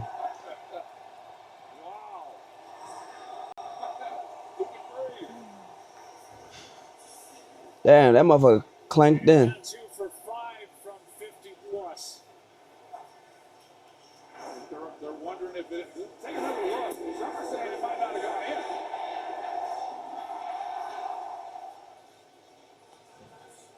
Well, here's a definitive look off the right upright, and that went in. As I said, they're standing right there. You saw Baker's reaction from the angle that he's at, and then Dan Campbell, he's going to have cardiac arrest over on the sidelines after they showed him. Baker thought he missed it, Bates, but that ties a career long. He hit from 58 earlier in the year. It's crazy that a ball from 58 yards out can hit the inside of the right upright and glance and go through, to the delight of Jake Bates and 65,000 fans here at Ford Field. Yeah, but like I said, it's a 15-point game and still a lot of time, but definitely some urgency now for Baker Mayfield. All right, set a timer to grab this. With the near first down by Otten, and then the inches, the inside of the right upright off the right foot of Jake Bates to bank it in to make it a 15-point game.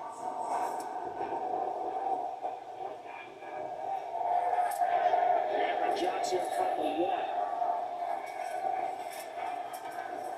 Can't get to the 30.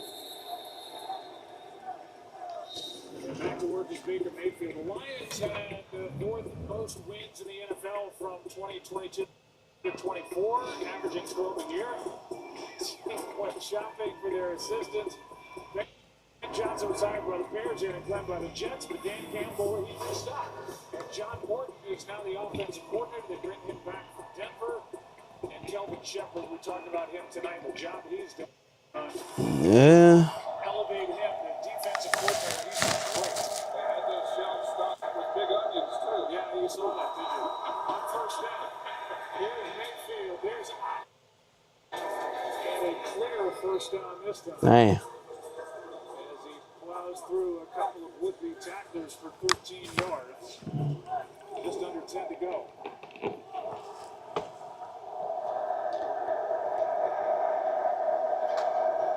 They came in short-handed in the secondary, the Lions. As Mayfield throws it incomplete. And we'll check in with Get his ass. for an update on Rocky Sam. Yeah, Joe, he just came out of the locker room again. We're told he's been dealing with cramping and is questionable to return. He had come out of the locker room after going in first time and was on the sidelines trying to work his way back into the game, getting oxygen, getting his legs worked on with a Theragun. Went back to the locker room, and again, he's back out onto the field. Questionable, though, to return with cramping. Yeah, Lisa, Nick Whiteside has done a really good job at his place. As Rock Yassin is one of the outside corners playing for the injured DJ Reed and Terrion Arnold. On 2nd and 10, blitz from Jack Campbell. Mayfield dodging around back there, and he finds Damn. his favorite target here in the second half. Baker Mayfield, elusive as hell. I can't say enough about this secondary. Well, we got another one down in Arthur Mollett, and he's the guy, you know, they've been hurt at the slot corner. They've been hurt everywhere, but they've been hurt especially at the slot corner position. Maddox is out. He didn't even suit up for this game. Mollett then takes over at the slot corner, and now if he's unable to go, they're going to be bringing in likely Trey Flowers, and then somebody is going to have to... Trey Flowers is ass. He used to play with us. Man, he's such ass. That takeaway earlier in the game that went as an interception when he literally just took the ball away from Cade Otten. Now he's in on this play and unable to get up after it until he gets assistance. And there is Trey Flowers, who was added from the practice squad. Meanwhile, we were in a break, and then Katie gave the report, and Hassan Reddick was landed on by Panay Sewell, which is what led to his injury right on his ankle, and so they had to cart him away. This has been a year, Troy. We've talked to every head coach we've visited with this year. Injury list, this has become who's going to be left standing at the end of the year to have a shot to get to the Super Bowl. That's just one player after another. Yeah, they're fortunate the bye week's coming at the right time. If they get through this game, they got a bye next week. Here's White. Rashad White is going to be knocked down at the marker. They're giving him a first down. The Lions have their bye next. The Bucs have their bye coming up week 9, which is after a road date with New Orleans next week. So they brought in Lawrence Strickland, another safety, to replace Paulette. Mayfield too high, and he's been high a lot in this game. Tez Johnson can't get up and make the catch. He's 5'10", 165, and Baker Mayfield stretching out after that throw. Yeah, he sits in there nicely, and he's got that little area where if you're able to put the ball on him, but I'll tell you, Joe, this secondary and Damn, he got up there though. has mixed up man and zone so well that Baker, you don't really know what you're going to get on any given snap, and it's really thrown Baker off a lot. And when they play man, there really hasn't been many places to throw the football. Remember, they lost Mike Evans in the first half. As Mayfield slides, it's going to be a flag for a hold and nearly picked with a boot to the target. And Thomas Almost 10 o'clock. Ready to get this shit on the road. 62. Third down. With the incompletion, they decline it. That's Aiden Hutchinson who forced that hold. Yeah, which he does quite often. So third down and 10. Yeah, they better have a plan for him here. Aiden Hutchinson. But if you take the penalty, it's second down and 20. You're giving him an extra down. But they decline it, so it's third down and 10 in 4-down territory. That's right. Yeah. 4 down either way you look at it, you take it back. Hutchinson at the top of the screen this time. Cross from Worse. 4 down and 10. Over the middle, wide open. Another high throw, but a great catch by Tez Johnson. Should have took that second and 20. That's 13 yards. Well, that's a great job by Tez Johnson. And I tell you, Abe Hudson, he put a spin move on Justin Worth at the top of the screen. Now he comes back down here to the bottom. But a big play on first down.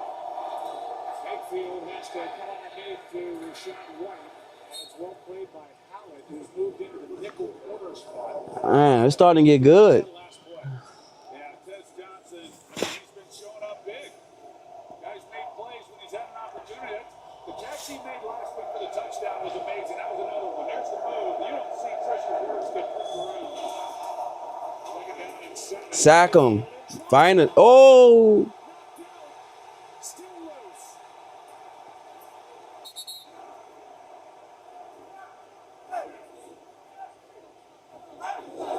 Oh, shit. Teams have multiple players have a shot at that ball. It's just a fight at the bottom of that ball. Tampa cap it. Damn. Another punch out right there. Yeah, they go right at it. These guys are trained well. They're well coached, and it's really just a 3-man rush with a spy on Baker. And there's the scramble for the ball. Works lays on it. That was Tyrus Wheat, who they picked up on waivers from Dallas, who punched it out. And now it's third down and 5. Luka at the top. Damn. And timeout before the snap, as Dan Campbell wants John Hussey to come over and talk to him again. Guys are getting to know each other tonight.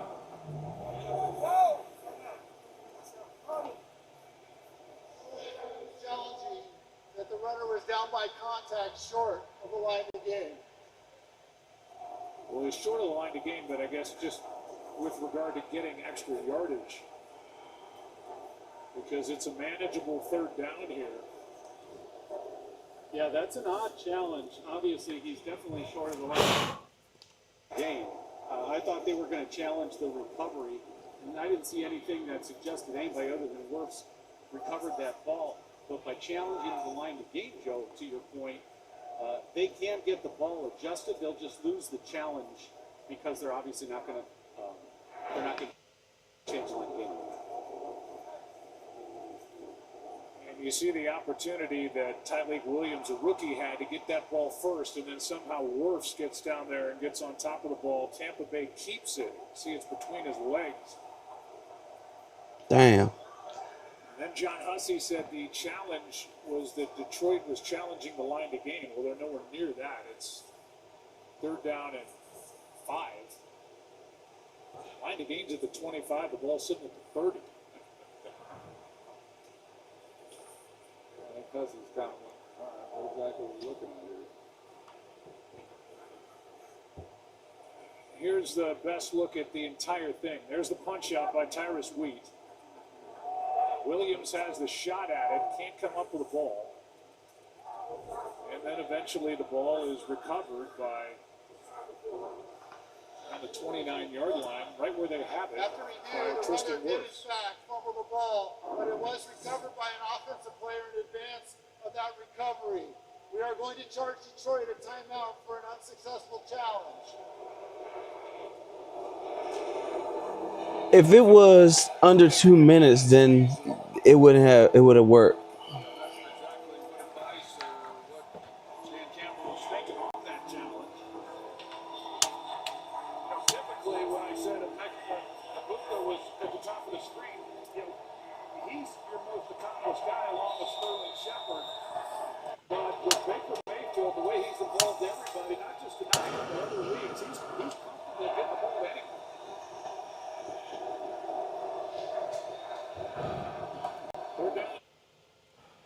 Get his ass.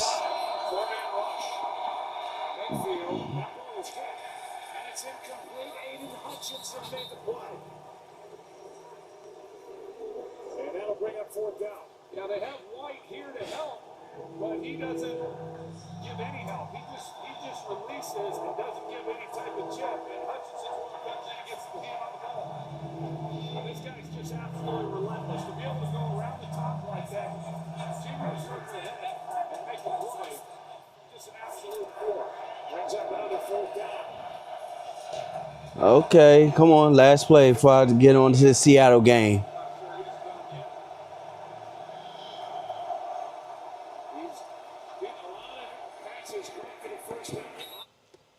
He got it. Without Mike Evans, with a healthy enough Abuka, it's been Cade Otton who's been the target for Baker Mayfield on a big first down. Yeah, they bring Sterling Shepard down as a wide receiver. They got him chipping on him. They got Rashad White, who was also had eyes on him.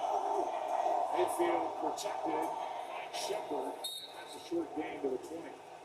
Gain of 2. Arthur Millette, who was injured earlier, was back in there to make the stop. They have made, I say they being this secondary, and just defense overall, has made Baker this season. The old Monday mojo will deliver a rare home victory. There hasn't been any Texans have recovered from a 0-3 start. Been a tall task tonight against a nasty Seahawks defense. Sam Darnold has found a home here, igniting the top big play pass offense in the NFL. The Texans and the Seahawks to cap a Monday Night Football doubleheader. All right, it ain't starting yet.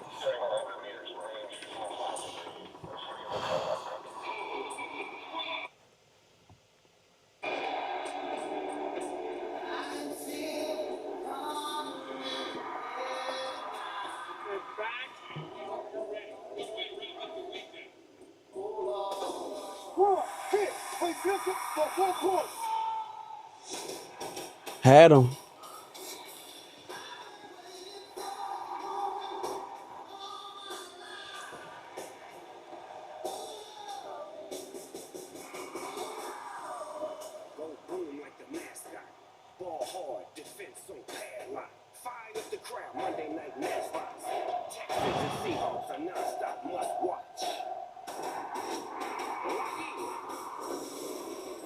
Mm-hmm.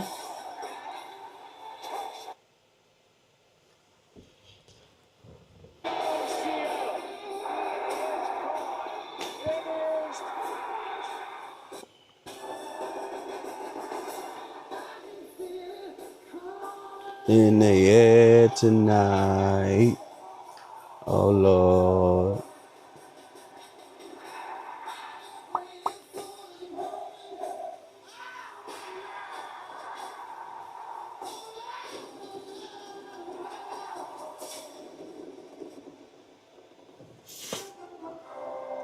Welcome back to Seattle. The Seahawks went into one of the great environments in the NFL. So why have they struggled so much at home? It's an anomaly. Lost 8 of the last 10. You try to Who won this shit? against the Texans.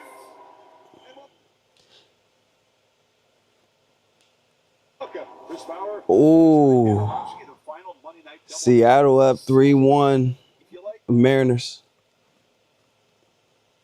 Punishing defense. You're at the right place. Our guy Lewis has been so excited all week, waiting to see what these two defenses can do. The question is, which offense, Dan, can do enough to win? Seattle, a lot to play for, trying to keep pace with the Niners and the Rams atop the division. Yeah, I think the Seattle Seahawks are a Super Bowl contending football team. It's a top 5 defense, and it has the best big play offense in the NFL. And the quarterback receiver duo of Sam Darnold and JSN have become one of the best in the NFL. Sam Darnold, the journey, he's so much more comfortable in himself.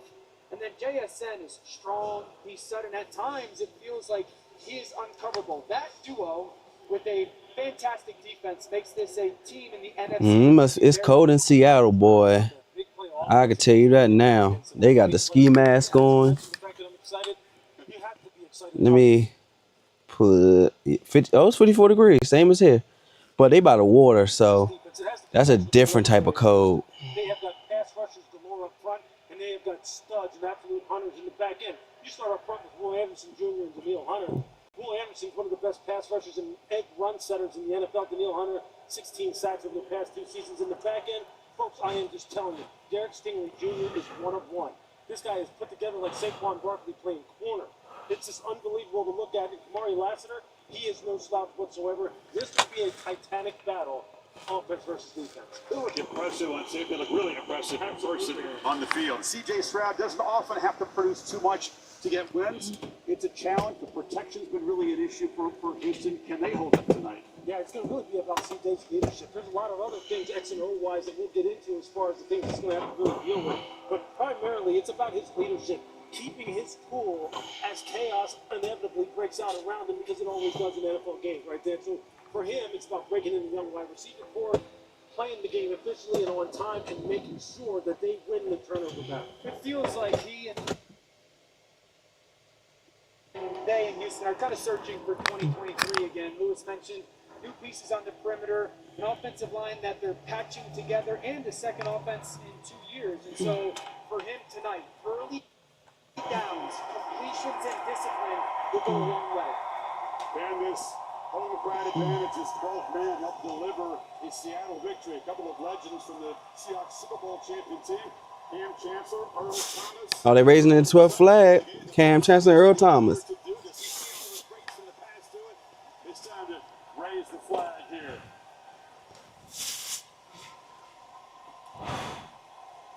Yes, sir.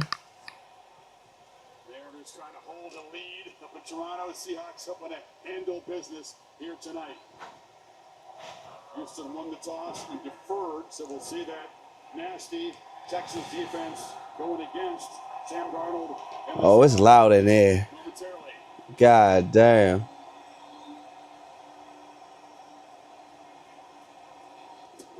The stand's ready to party. Just a tremendous atmosphere tonight.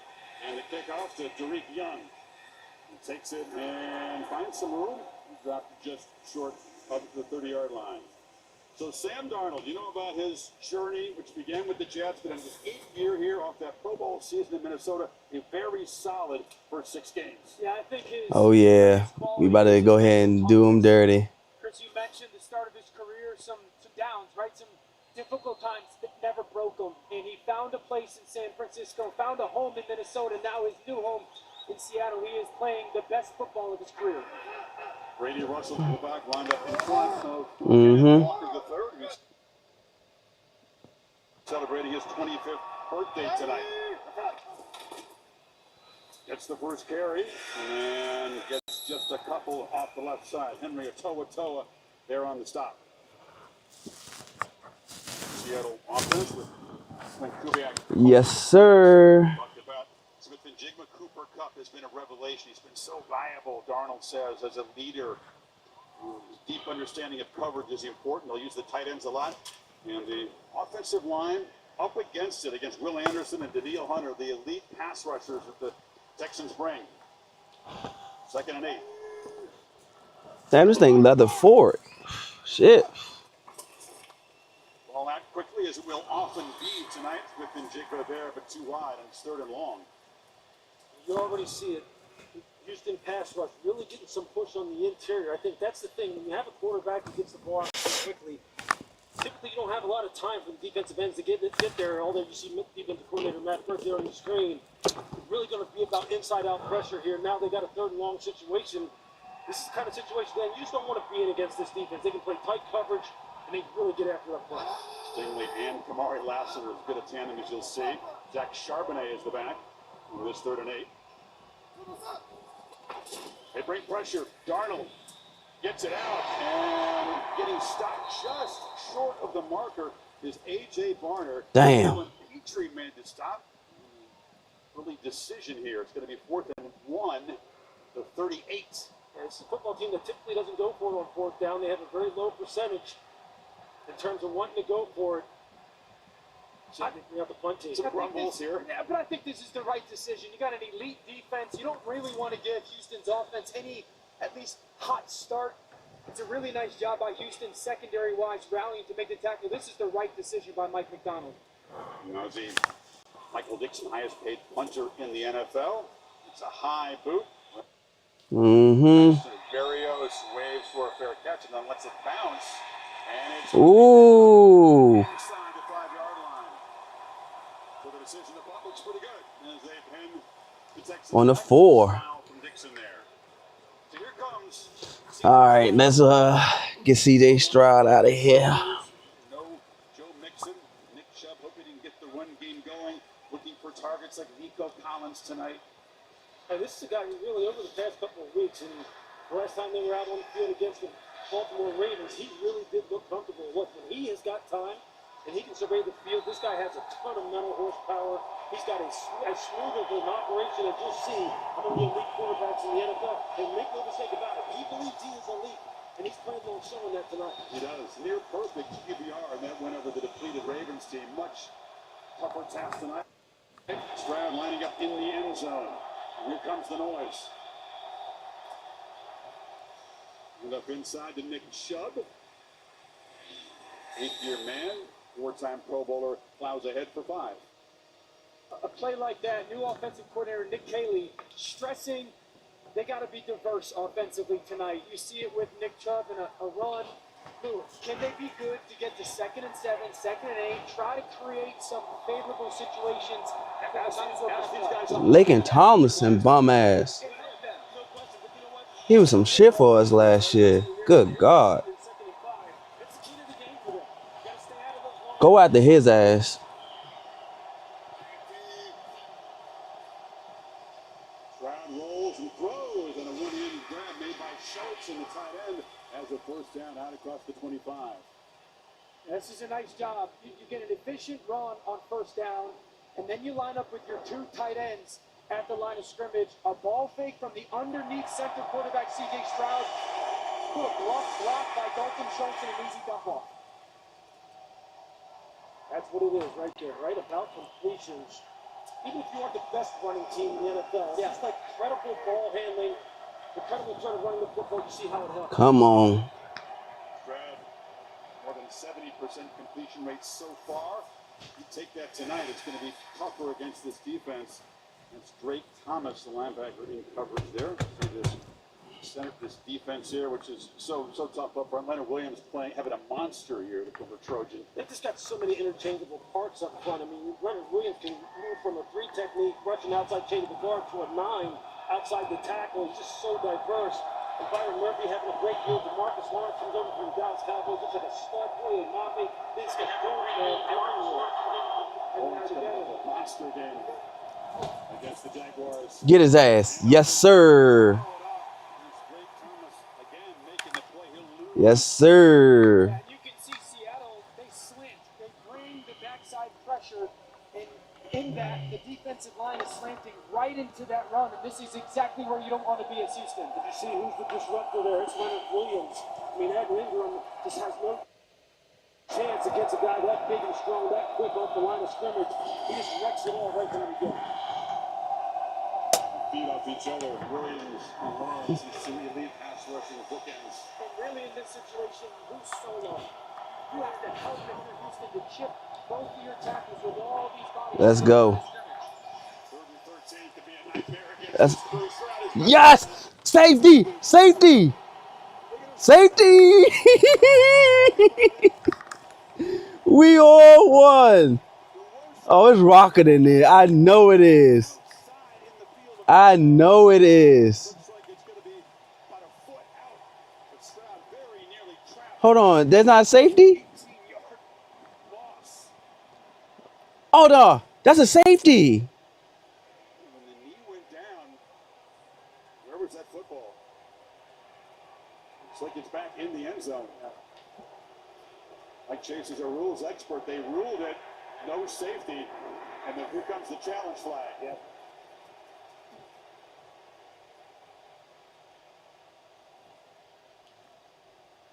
And now, go ahead, Mike. Try to get Mike's mic on. Oh, there we go. There we go. This is a great challenge because that first contact is just outside. Just outside. They're not going to let them challenge this now. They talked to the coach about this. There won't be a challenge. The first contact is outside the end zone. Oh, get the fuck out of here. Where the ball was, so there won't be a safety here. It's a judgment call. You can see also dragging him back by the leg. So it's not where the knee goes down. It's the first contact. Tommy Townsend, very sharp puck formation. Very important, dangerous return. Saying in midfield, it's a low snap. Townsend does a good job to get the boot away. Drives back to the 45-yard line and makes a cut and falls forward. 55-yard punt, 11 on the return. And Darnold and the Seahawks second possession in clutch territory. Scoreless early going here. Oh my goodness, we turned up already. I know that stadium loud as hell.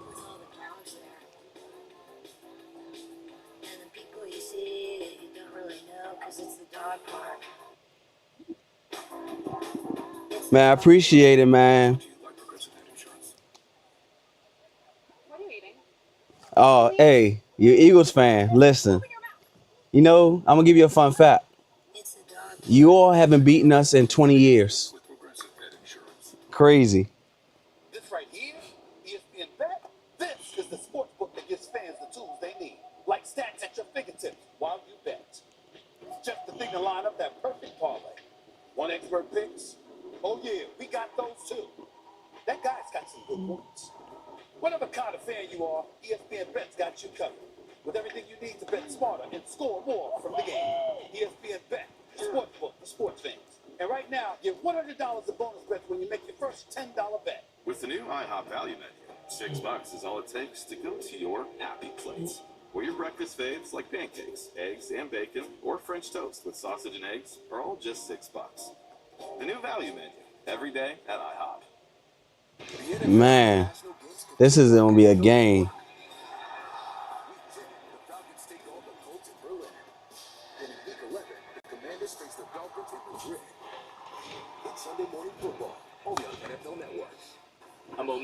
Also, I got a vlog when I went out to Seattle for the Bucks and us game, and when I went up to Pittsburgh for week 2. I'm gonna add both of those into the chat, and you all can subscribe to my other page as well. Mike McDonald, you can't use the challenge flag there. Let's bring in Mike Chase. And why wasn't he allowed to challenge that and see where the ball was when the ball in relation Where is it? progress, once it's ruled, we can rule where the ball is I'm not sure exactly why he Copy. didn't allow them to challenge that one, unless they just told him it was so far out. Had they gone to the replay, are you convinced the call was correct that the ball was outside the end zone when contact was first made? I don't know that I see that. Man, if I am a Seattle fan, that one doesn't sit well with me. There was an early safety signal there, but in any case, Seattle takes over at the 44.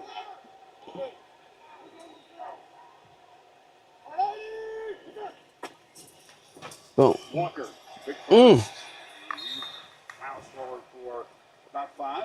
Yeah, boy. We gotta get Kenneth Walker going. And I know some of you all like my at the beginning when I started my channel, how I started off in the van, because I did start it in January of this year, so it was cold out. It's kind of chilly tonight. It's about 50 degrees. I just don't want to be outside, so I figure I'd be in the van. I could turn the heat off and on and be back in the van, because I know some of y'all like that content.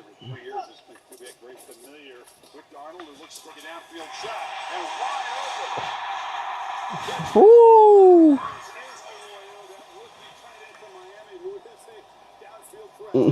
Arroyo, boy. Also, Arroyo, I seen his grandmother in Seattle. She was funny.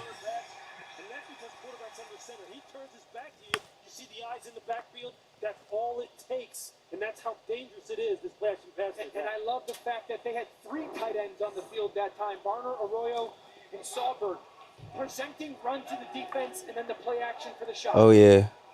27-yard gain to get into the red zone. And off the right side is Walker. This is the most run-heavy offense in the red zone in the NFL. Yeah, and it's because they believe, Clint Kubiak's the son of Gary Kubiak, who's got great ties to the Texans organization. They believe good red zone offenses run the football. I'm gonna need another cigar too. I'm at the tail end of this. I'm wait till the next commercial break to go grab a cigar. This is the place where it's utilized the most.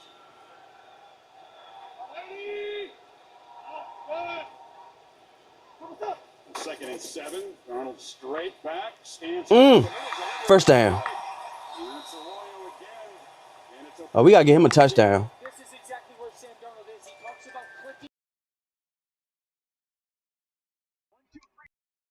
Get to the top of his drum.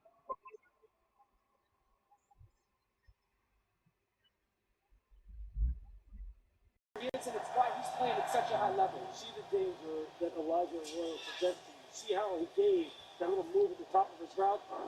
If he can get some separation, here they are back on the center again. 6 offensive linemen in his 1st and goal. Charbonnet is the back. Middle was long. The stutter step, and now he tries to drive this way into the end zone with some help. Touchdown? Yes, sir. Down at the line of scrimmage. They have signal touchdown as the pile just pushed. Yes, sir.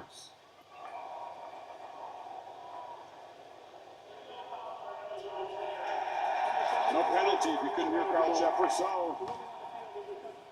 Seattle takes the short field and runners right down the field. The pass plays to Arroyo, sets up the short touchdown run. This is what Zach Charbonnet is known for. My camera cut off on me. I don't know why it's doing that. I had to readjust it, so my apologies. More power than 214 pounds would suggest. Yeah, absolutely. He has got a tremendous strength through his core. It's been that way throughout his entire career. But both him and Kenneth Walker, you see Kenneth Walker and how he's put together. But I'm glad I'm using this other software, because yesterday it was my first time going live on the computer using my cameras, and my other camera died because I was using my main camera. So I figured I use my action camera, and man, it cut off yesterday, and I had to restart the live, and I ain't like that. So I got this software where I can pretty much piggyback into YouTube. And so when the camera cuts off, I can keep the stream going. I just gotta turn it back on and make it work again. So I ain't gotta restart it. All right, we up 7-0 already. Our defense cranking.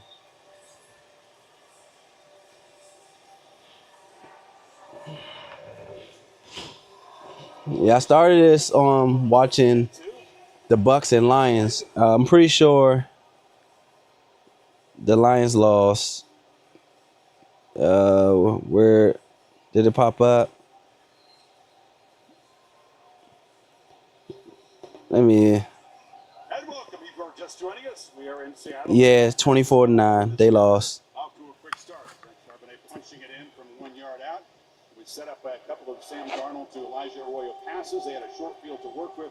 And here's the final play of the drive. Yeah, it was a great drive. Chris, you talked about the short field and some of the run action, and then a first down just to finish the push by this offensive group.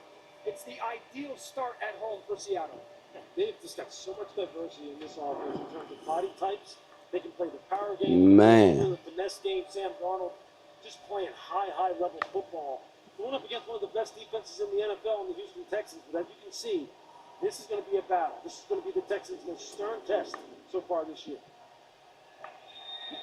Kickoff taken at the 3. Get his ass. Oh, he stepped out of bounds. Welcome to the back half. Cool. One of the season. Chris, Lewis, and Dan. We talked about this being I'm feeling good about this game. This is a very winnable game for us. There's no reason why we should lose this. They keep talking about their defense. They got the number 1 or number 2 defense. I don't want to hear none of that. Protecting who are their go-to guys outside of Nico Collins in the passing game. And CJ Stroud's going to have to be perfect in this football game. The defense can carry a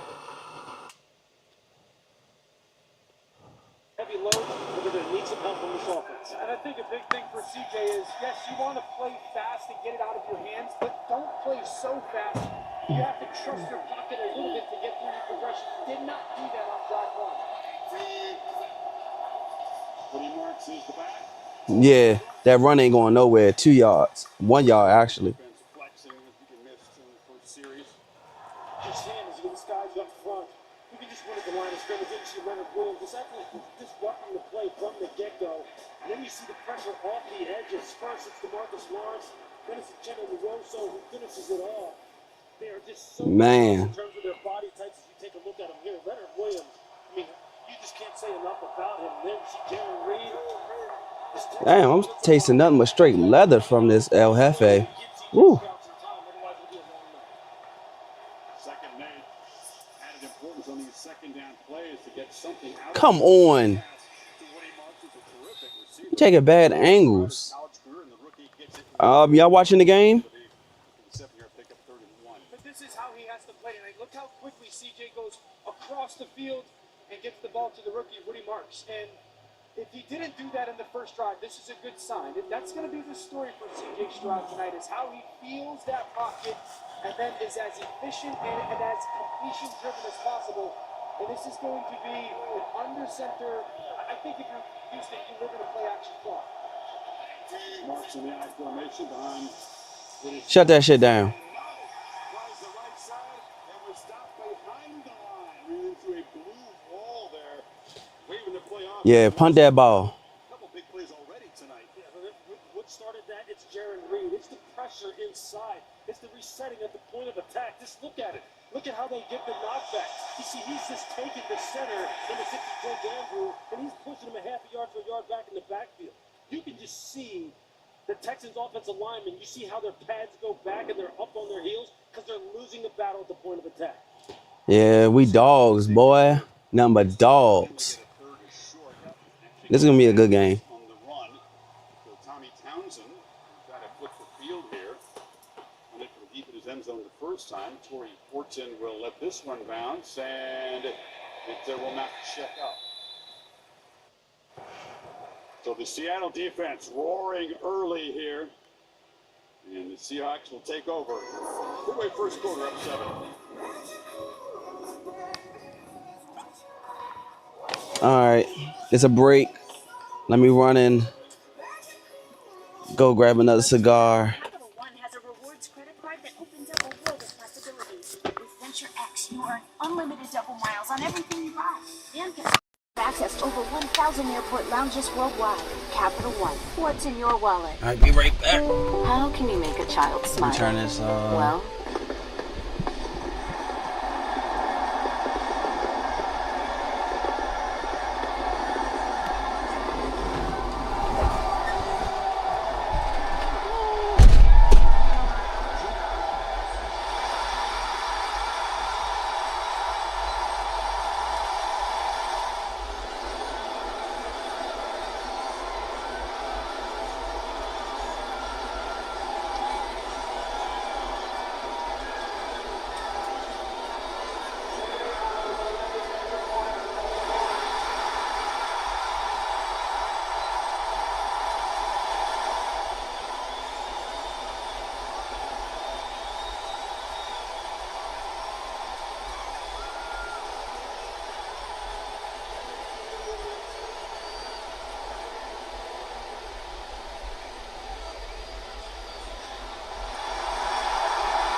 pick. Very big spotlight in New York where the losses piled up to the one-loss record for the first 3 seasons, 13-25. Then he gets straight to the Panthers, starts there. But the real turnaround, he says, when he went to San Francisco, he got to work with Clint Kubiak and worked a lot for Brock Purdy. A Pro Bowl season for the Vikings a year ago, and he's on another 4,000-yard passing pace so far this year in Seattle. Yeah, he credits his dad, just constantly when he was a kid telling him, just keep on improving. That got him through some of those really difficult times. Talk more about his journey. He's engaged now. Bought a house in Seattle, downright domestic, and very happy with the way things are going. Play fake, and fires downfield. That's Cooper Kupp in stride. You can hear the serenades of Coop as the veteran. He's going to find it home in Seattle, back in his home state. Up to a good start this season. This is vintage Cooper Kupp. This is what we would call an F leak. It's a ball fake that way, and then look at Sam Darnold's feet. Hitch, foot, work, hitch, and then there's Cooper Kupp. The ball fake sucks the defense up, and you replace the vacancy with the receiver. It's the second downfield shot that Kupp has caught this season, 24th catch. Puts the ball into Texas territory, or Houston territory, and now Darnold feeling the pressure, just fires it into the bench. He was outside the tackle box there. No flag yet for grounding. The career stats improving, obviously, since 23. Improving in every category, 48-16 TDI-NT ratio since 23. Once he got into that kind of system, that Kyle Shanahan, Sean McVay type of system, he really has absolutely taken off. Kevin O'Connell, and it's interesting, I had a conversation with Jordan Palmer years ago when he said once Sam gets into this kind of system, he is going to flourish, and you're seeing it happen before your eyes. Really is very comfortable here from day one. He's Charbonnet running downhill, picks up about 8 to the Houston 40. Yeah, I think a big thing with Sam too, he credits when he was in Carolina, Ben McAdoo, the ex-Giants head coach, with enforcing how important his feet are, meaning your feet tell you when and where to throw the football. They call it clicking through your progressions. And then he experienced it in San Francisco. He got to watch Brock Purdy do it, lived in it with Kevin O'Connell in Minnesota, and it's the same system that he executes now in Seattle. Need 2 on this third down play. Charbonnet again, and they will move the 6 straight first time. Katie George and Peter Schrager. I got this Omar Ortiz. They say he did not get the line to make. This is a if I'm Seattle, 6x52 torpedo. I don't think Houston's going to score a ton. It has Panamanian tobacco in it too. Real good. Statistics. This is where Mike McDonald will go for it. 4th and like 1 or less than like a yard. And here it is. I mean, this is 4th and inches, and this offensive line has really been bad. 4th and inches. On the center is A.J. Barner, the tight end. Then we get the Texans to jump and snap it. Oh. Shove from behind. Tight end sneak works. Now let's go to Peter. Peter, what do you have? Well, that was one of the rare plays Sam Darnold wasn't under center. The truth is, he told us he finally feels like he's home. Sam Darnold, we know his journey. He's still just 28 years old, and Chris, you mentioned it. Has a fiance, bought his first home, and now feels like he's finally on the team where he is the guy. Sam Darnold playing the best football of his career, and he feels completely content as he heads into the rest of this game. Got the veteran cup and the young guy, JSN, to work with. See if he can keep the downfield shot trend going. It's been an electric start. End around here. This is Walker. And he worked hard just to make a short gain as the Texans invaded the backfield. Jalen Petrie eventually shoved him out. D'Amico Ryans talked to us about the fact that, look, when you're playing against a team like this that is so under center heavy, it's going to take a while for you to kind of feel how this offensive line coming off the football here. You see, he missed that block. The guy can get down around to Kenneth Walker, and it takes you a little bit to kind of half a yard. This kind of offense that is just so under center centric. We could survive with that. Especially with Paso Arroyo, you saw them catch Derek Stingley with his eyes in the backfield.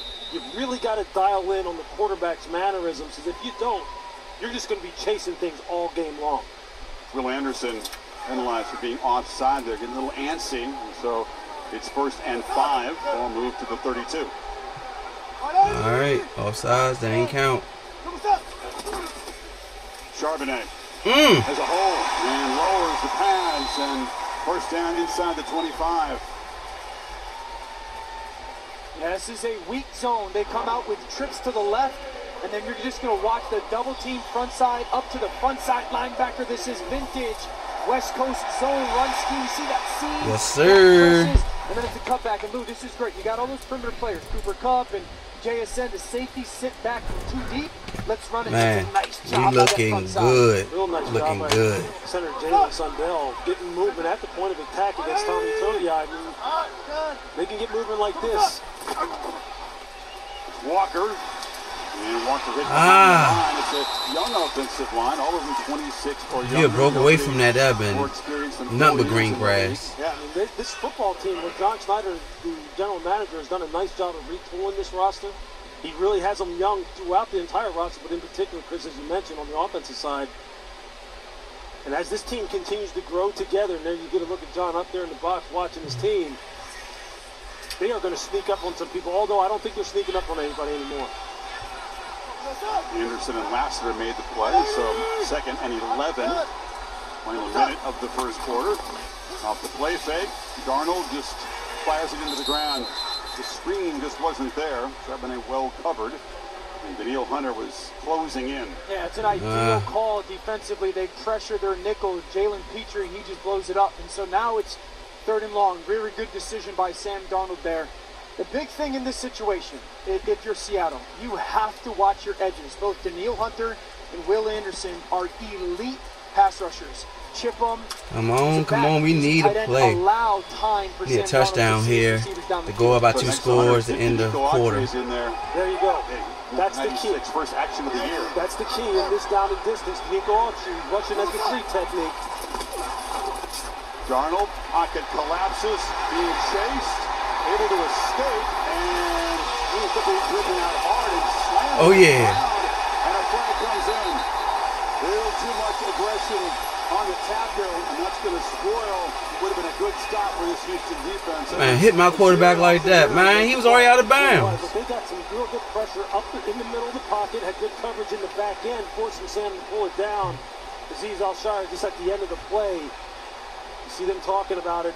You see Jaron Reed in pursuit. Doesn't it look like he that's good contact, but then just drives him into the ground there? I don't know if he drives him, but I'll tell you what the optics are. Look, you got to pull off. You got to pull off. You can't leave any gray area in the white like that. Yes, sir.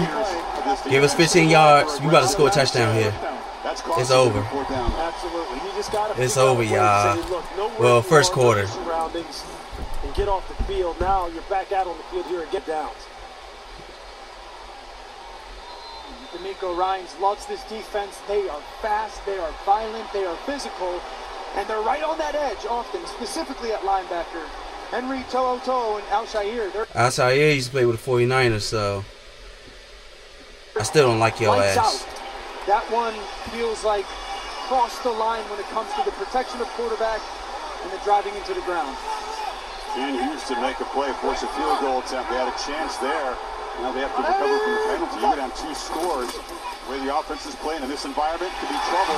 JSN. And scoring and dunking with Texas Smith and Jigba. Why would you do that? Why would you dunk the ball? You know there's a 15-yard penalty. If this motherfucker missed the extra point. Fuck. You're going to watch Cooper Kupp go on an inside post. Petrie's going to follow. Look at Sam Darnold, freeze it at the top. I mean, he's going to have chaos right there. Look at, he is getting destroyed, and just a trust throw to JSN. And then JSN uses his body just to kind of float in the air and make a beautiful tight. That was a nice dunk though. What the route is really what got Derek Stingley Jr. And he on Derek Stingley Jr. Oh my God. Jackson Smith and Jigba is just so good at the move point. He's just so fluid. You just don't know what he's doing. Derek Stingley Jr. just settled his feet for a second. That's all it took. Is that a vintage Jimmy Graham right there, the dunk? That's a 6-footer, showing some serious hops. It'll cost him, but he leads the NFL in receiving yards. 3rd-year guy out of Ohio State, all smiles. Derek Stanley Jr. He does all the little things, right? Not a big ego, not a diva, unselfish, blocks. The cool thing about him is his transition from being Man. being The fuck now would you an dunk the SSC ball outside the numbers. It's just been on the goalpost? That's 15 yards back. That's got to be like a 45-yard extra point. It's like watching somebody on ice skates.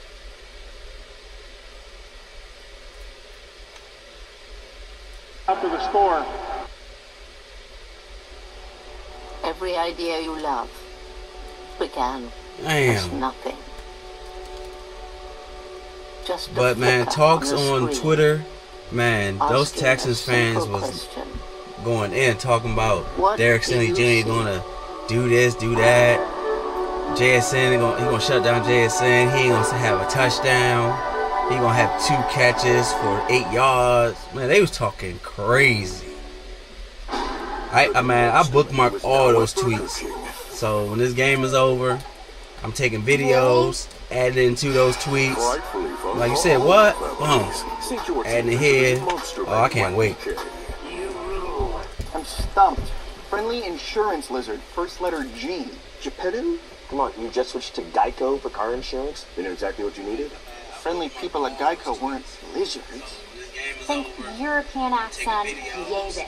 Napoleon? No, not even a lizard. Maybe I can help. No way, it's the Geico Gecko. This guy knows crosswords. 64 across is quibble. Thank you. Get more Yeah, support. Is buddy. that how you spell fracascia? Get more with Geico. Panthers have agreed to a trade with the Bruins to acquire Brad Marchand. Devastating as this is going to be to this Boston Bruins locker room, it is going to be welcomed by the Florida Panthers.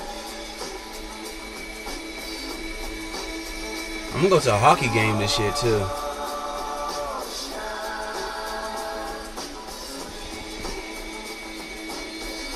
I'm gonna go to a Capitals. Marchand returns to Boston. Panthers Bruins at 7:30. Oh yeah, I'm going to a Capitals hockey game this year. Well, Seahawks Fuck. hard, but some disappointment next door at the watch Blue party. Jays came George back. Springer They up from the Blue Jays just 4-3. belted a 3-run homer, and the Jays in Game 7 of the ALCS have their first lead of this deciding game, 4-3 in the top of the 8th. So a groan from some of those watching on their phones. Who's never been to the World Series and had 2 chances last night and tonight to get there for the first time. Springer is just, in the last decade, one of the clutch postseason baseball players. Damn, people are watching on their phones. They got showing them watching the baseball game on the phones while at this game. And Smith knocked up at the 30. Take a look at the touchdown.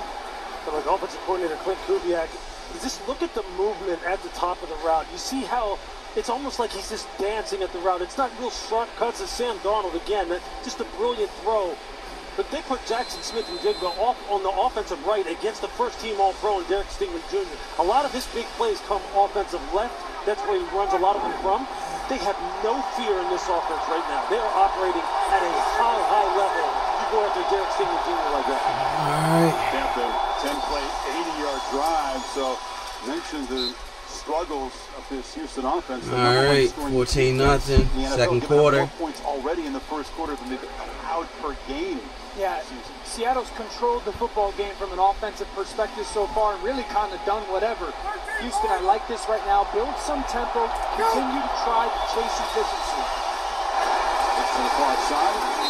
Good enough for a first down. Man, they're going to try to go to quick game and short passes, get a rhythm. Come into his own this season, both naturally and out of necessity. Joe Mixon was considered this team's vocal and emotional leader. Stroud said in his absence, he's really had to step up and he's using his voice more than ever. He said he's a pretty chill guy, but when he takes command of this team, it resonates, and boy, do they need that leadership from him if they want to cut into this deficit that's in this environment. With a foot injury, unclear when he's going to return, but you should not expect that anytime soon. And first down up the play fake. And the ball caught on the far side by Nico Collins. Flags come in. Covered by Josh Jobe there. 18-yard pickup.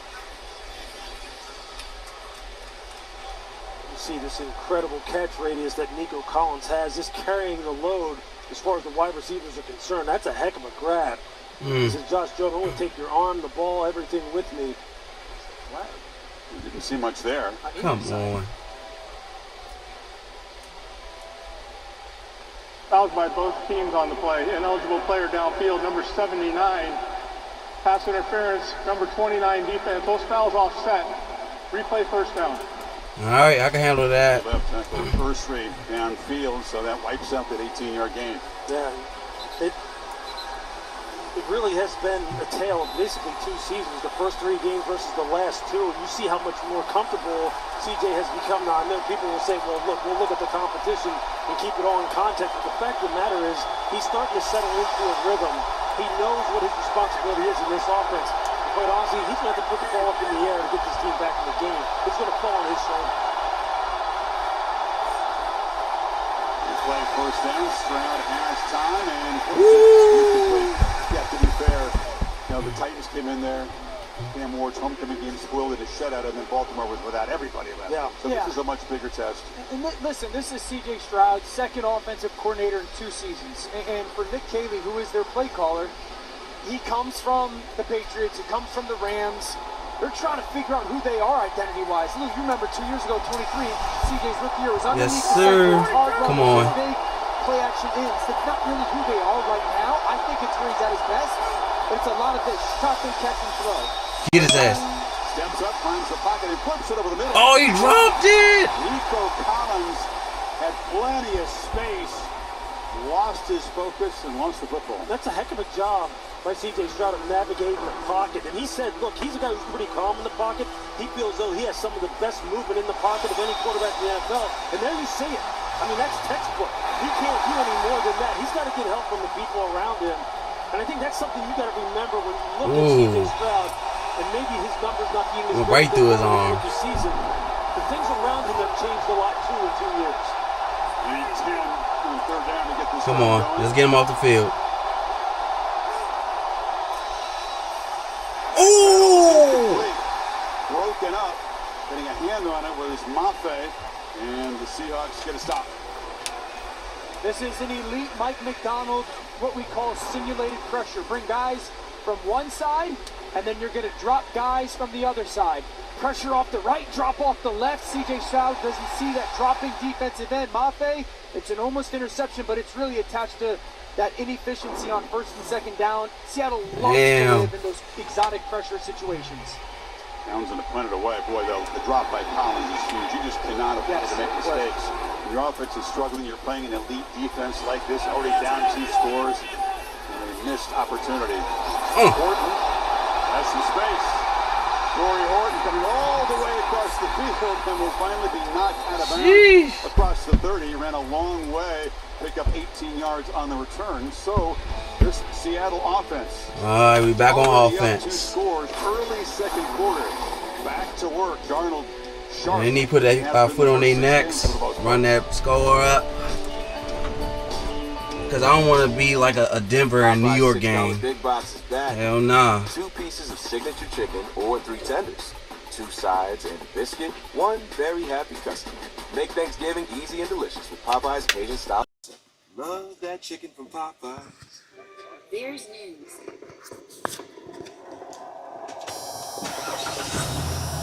Get some heat on.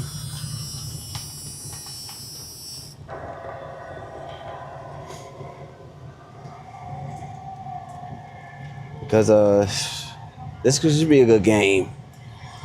I like this NFL network, man. I like their commercial break, little ad.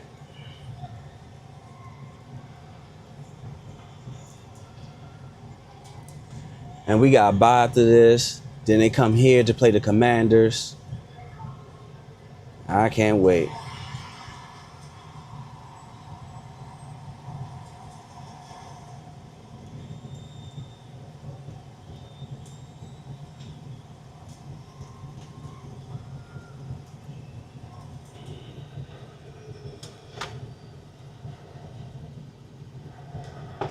And that Commanders game, man, it's going to be cold. It's going to be a Sunday night game, too.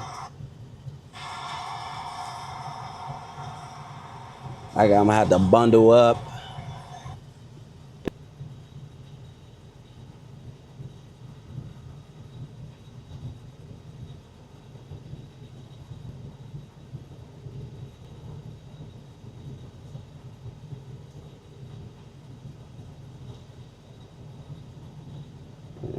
Come on.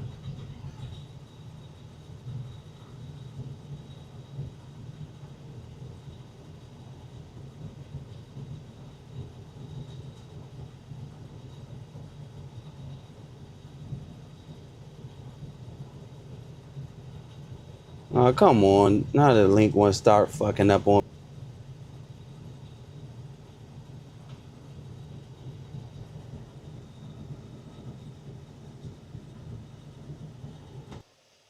All right, here we go. Cooper Cup. I missed that. Fucking with this link.